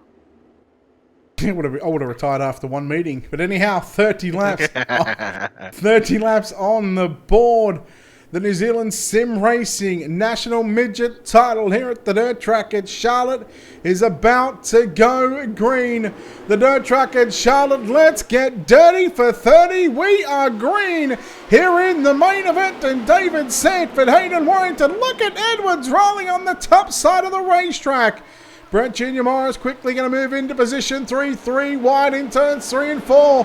Hayden Warrington starting to go backwards here in the opening couple laps, but David Sanford will lead lap number 1. And look at Edwards around the outside. The 666 car is on a rail right now. He has got that thing dialed in. Those extra few laps might have helped him, and maybe that pep talk we gave him in the booth early on, Brett. Well, we've completed 2 laps. He's still got 28 to go. We know he's good for about 3, so we'll see what happens here in a couple of laps. We'll see if he can keep that momentum going. Right now, David Sanford leads the championship race in the main event. Brett Junior Morris down low into turn number 1 and 2. So the track right now is absolutely right now. We got a top, we got a bottom. And you even got some drivers attempting to run right through the middle. And look at Sanford and Edwards continue to work the outside of the racetrack. The yellow flag will fly. I believe that's going to be about 4 laps complete. And no idea who that might have been. Could be Davison.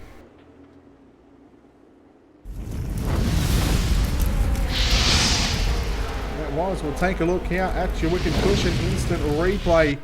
Brayton Davison in the 67, copped the slider from Mitchell Piskalik, and Davison had contact, or in fact it was the 84 car of Milton Curtis who'd come in like Miley Cyrus was just holding it balls to the wall. Unfortunately for Curtis and Davison, they both go around, they both go at the back.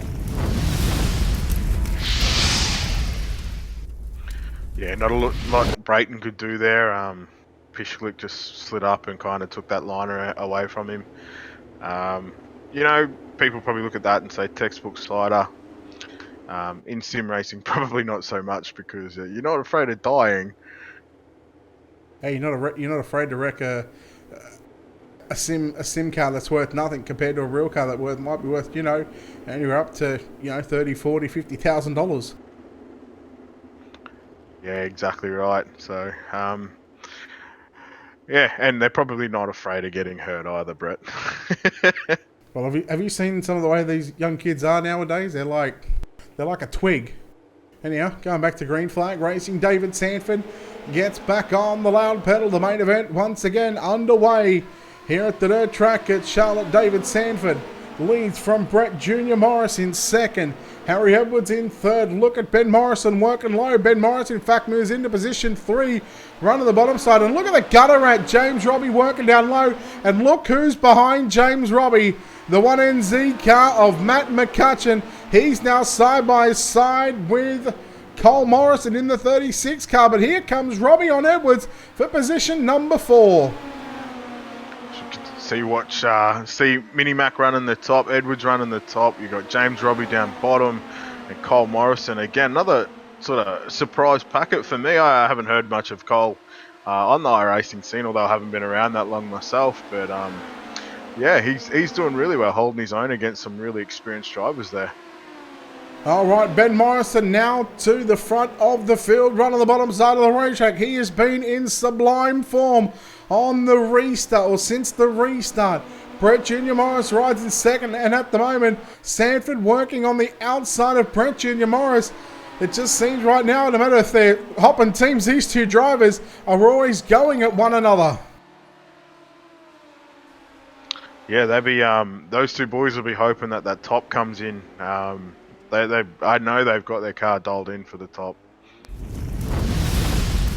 Alright, yellow flag going to come out here for the second time. We take a look here at your wicked cushion instant replay. The 197 car of Ben McSweeney.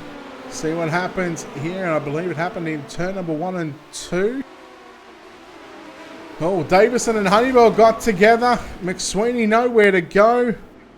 And I believe Hayden Warrington, who was in absolute fantastic form coming into the main event.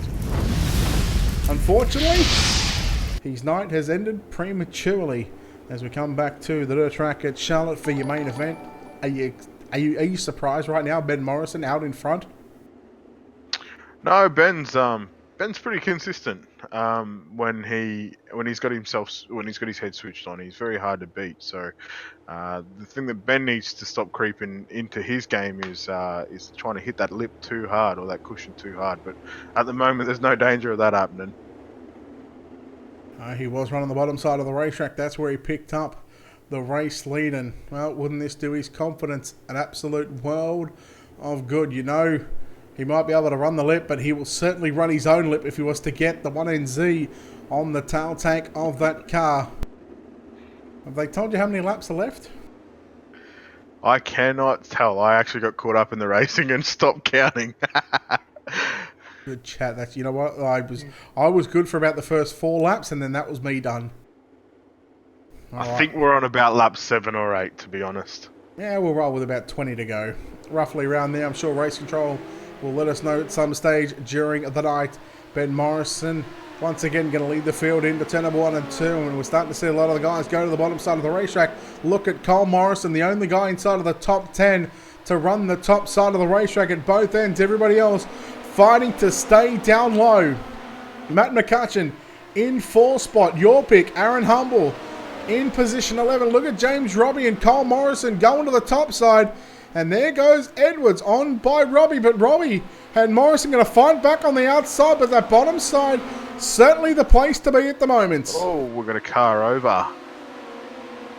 And we're going to stay green by the look of that. Yeah, it looked like just a single car. That is Sam Waddell in the 81 car. He's already back on pit road. Meanwhile, you're starting to get a look at the battle on for 3rd, 4th and 5th. David Sanford holding off Matt McCutcheon and Harry Edwards. And how about Bailey Clive as well? Doing a nice job in the 144. He's now moved his way to position 6. Now have a look at James Robbie up the top there. It's unheard of for James running the lip, trying to make something work up there.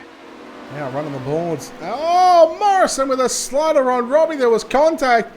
They both kept it going, so well done to both drivers. Sanford opens up the bottom side of the racetrack for Matt McCutcheon, and McCutcheon is going to take away 3rd at the start-finish line. As David Sanford now, he goes back to the top shelf into turn number 1 and 2. Can McCutcheon, Sanford, Edwards, can they do anything with Morris or Morrison? Yeah, the boys definitely trying to work a line there to catch the 2 boys out in front. But Morrison looks to be in really good control of this. He's hitting his marks. He's not over driving. Yeah, driving a really calculated race at the moment. Sanford put the big slider into turn 3 and 4 on McCutcheon and Morris. Here they're starting to catch up to the back of the 97 as David Sanford around the outside on Brett Junior Morris into turn number 3. Here comes Minimac. Matt McCutcheon up on the inside to the Rush Sim Racing cars. Run positions 3, 4 and 5 at the moment.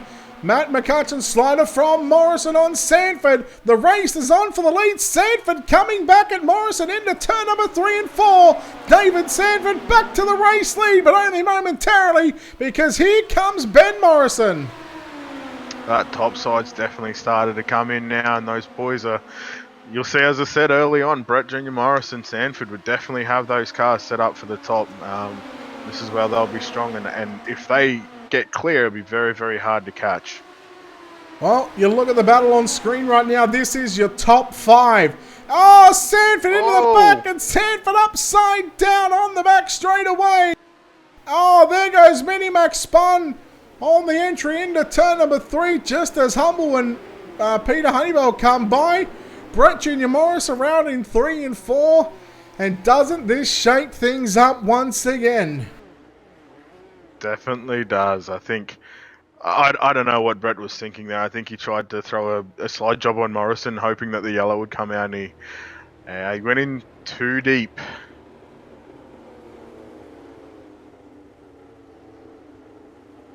So Ben Morrison, Harry Edwards, and Bailey Clive sit 1, 2, and 3 right now.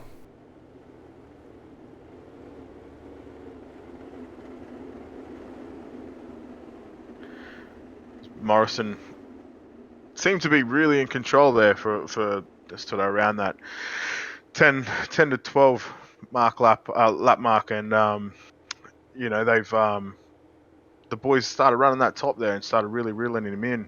He's made that adjustment going up. He's weathered the storm from Junior Morris and from Sanford. Sanford obviously made a little bit of contact there with the back of Morrison's car.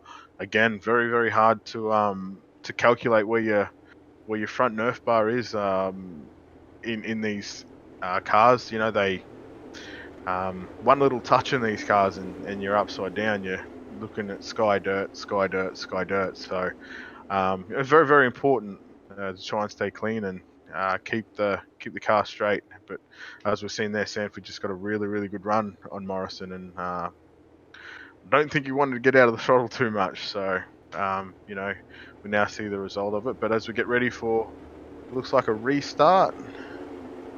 Yeah, the lights are going to be off on your iRacing.com official page truck this time by, and well, I'm not sure if Race Control have said how many laps they're complete or not, but if they have, I'm sure you'll be able to tell us how many. But we're looking at, what have we had, 3 yellows so far, so that's 9. You take away, say, 5 or 6 laps at the start. I dare say we're about 18 or 19 laps in.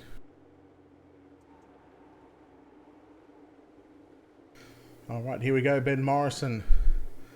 He's got it all in front of him. He's got to put together a solid, I'm going to say about 10 to 12 laps to take home that 1NZ crown and have that 1NZ on the back of his car for the next year. Harry Edwards sits in 2nd spot. 3rd is Bailey Clive. Look at Cole Morrison now up on the inside. And don't count out Matt McCutcheon. He's still back there in position number 5. And the current NZ champion has got it all in front of him. And look at the 46 of Aaron Humble starting to make his way through the field. He's up into the top 10. Yeah, Aaron Humble. We knew he'd come through. We knew he'd sort of, oh, it's a car upside down. I just caught that. Brett Junior Morris caught up in that one, but we stayed green. Humbuck's definitely moved his way forward, but you're picking Minimac. Big mover there. There's a massive wreck in 3 and 4, and it is Harry Edwards. Oh, that's such a shame for the driver of the 666. We'll take a look at your Wicked Cushion instant replay. I did say it was only a matter of time before he ended up into the wall and upside down, and well, we'll be able to confirm that he's Harry Edwards once he goes upside down. That way we'll be able to see his name. He just caught the cushion, and it, when you go around like that, and you're more experienced in these cars than what I am racing, because let's be honest, like, I'm trying to give everyone a chance by not racing. When it gets, you know, when you get into the grippier stuff like that, Al, I mean, what's it like just to hang on to something like that? Yeah, look, looking at that, it's like he's had his right rear compression too low, and what it's done is it's lent the car over on the right too much, and it's caused the front obviously to pick up, steer him into the wall. And you know, once that right bites like that, you're a passenger. There's nothing you can do to save it. So unfortunate there for Harry, but lucky he didn't have the motion sim turned on. Well, he certainly would have felt it. Now, being told in the chat that the last lap is going to be lap 47. Going by that calculation, we are looking at about 7 laps to go. We are, according to this, we are going to complete lap number 40. So 7 laps to go.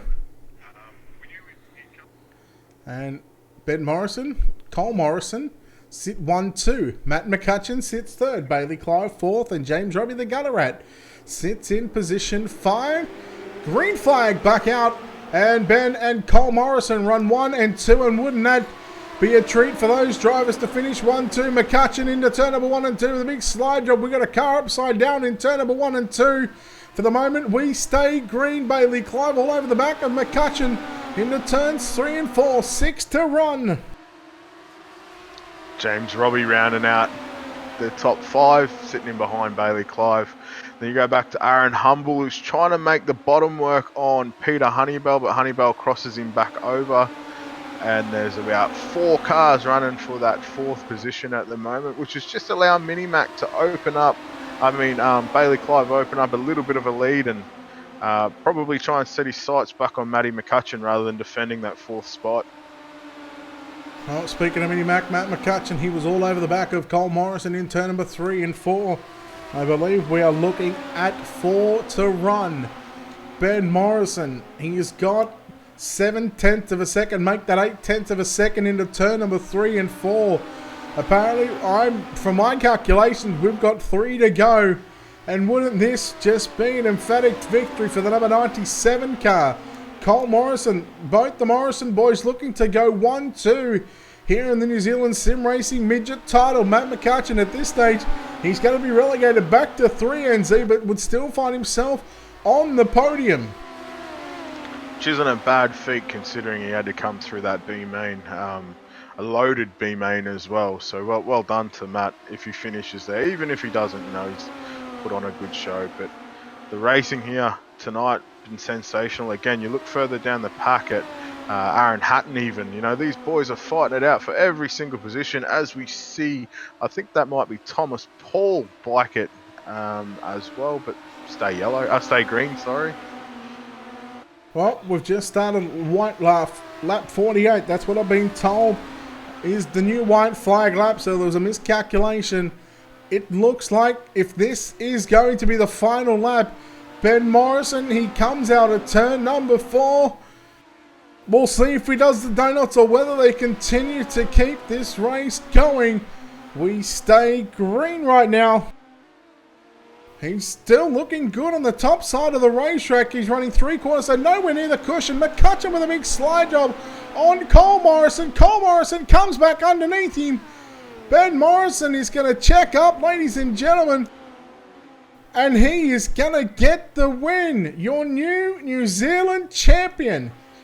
The number 97 now takes away 96 of those numbers, and he has earned himself the 1NZ crown, as all drivers are going to come and stop on turns 3 and 4, so not going to go any further. But what about that, Alan? It's been 3 hours and 14 minutes, and we've gone from 12 heat races, a C, a B, a B dash, 5 pole shuffle races, and a 30-lap main event. And your winner after this one in the number 97 car is Ben Morrison. Yeah, clinical drive there by Ben. He kept himself out of trouble, made the moves when he needed to, and you can't really fault him on anything tonight. I thought he drove exceptionally well. Controlled the field, controlled his pace. Well done. Congratulations, Ben. Well, let's go straight down to victory lane and get the raw emotions that he might be feeling right now. Ben Morrison, the new 1NZ. How are you feeling right now? Has it sunk in? You've just become the 4th annual New Zealand Midget Champion. Yeah, absolutely stoked. Halfway through there, there was that bit of a wreck there, but everyone was going at me at Discord, but I knew it wasn't my fault. It was just a slider. It was obviously just a racing deal, but absolutely stoked to be up here in the 1NZ. From starting in the B main, I was concerned just making the feature, and then managed to get the job done, actually get a good start and roll the bottom and get up to about 5th on the first few laps there, and then just worked on those top guys on the bottom there, and seemed to be working good. But then the bottom went away, and then changed lanes, and the car was just hooked up. Well, you passed probably about 460 cars on the bottom side. You got to the lead.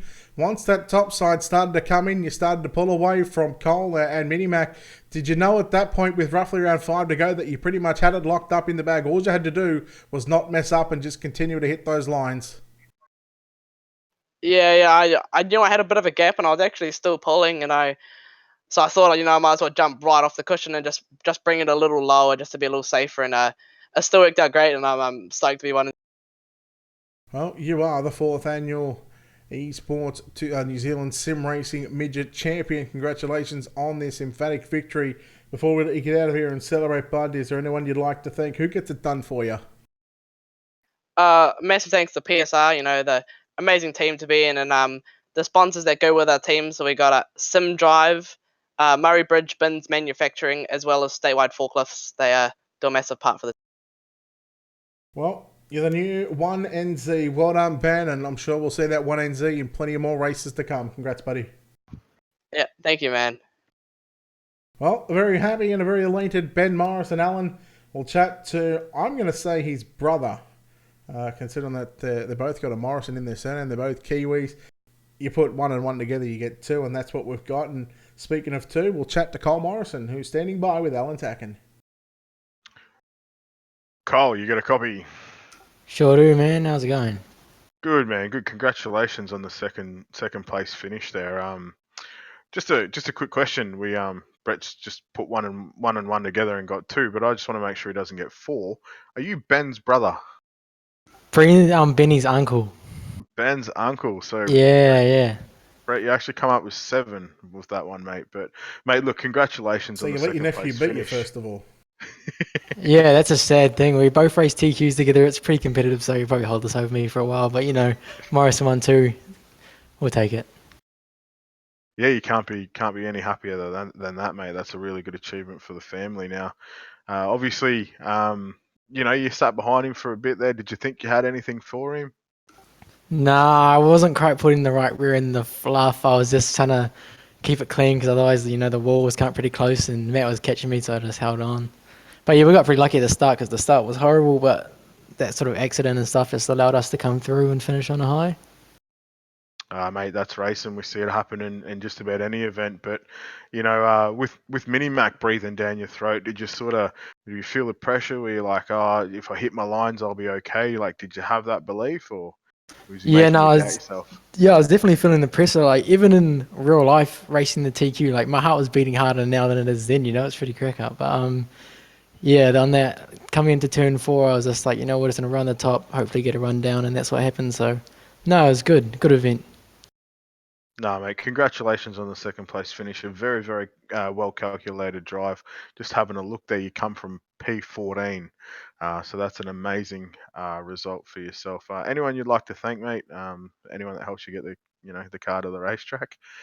Oh no, just you guys again, because put together an event. It was quite a long night. Understandable for you as well doing the live stream. So just cheers to everyone that put it together. It was a good night. No, well, congratulations again on the second place, mate. Look forward to seeing you try and go one better next year. Wicked. Cheers, man. Nephew beats uncle. I'm sure there'll be some cordial and maybe some beers for the older chaps as the Morrison family go 1 and 2. He now has to relinquish the 1NZ, but he will still keep the NZ on the car, and he's now going to be called the 3NZ. Matt McCutcheon. Matt, you started deep in this field. You got to the front very quickly. Unfortunately, you had a good battle. Well, not unfortunately, but fortunately for us, you had a good battle there with Cole in those final couple of laps, but unfortunately just couldn't get any further than third place.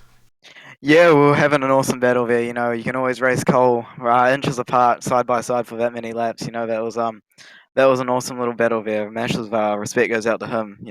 Could have ended badly, but it didn't, and we hold our positions. So that was probably one of the funnest races I've ever had, and also a massive congrats to Ben.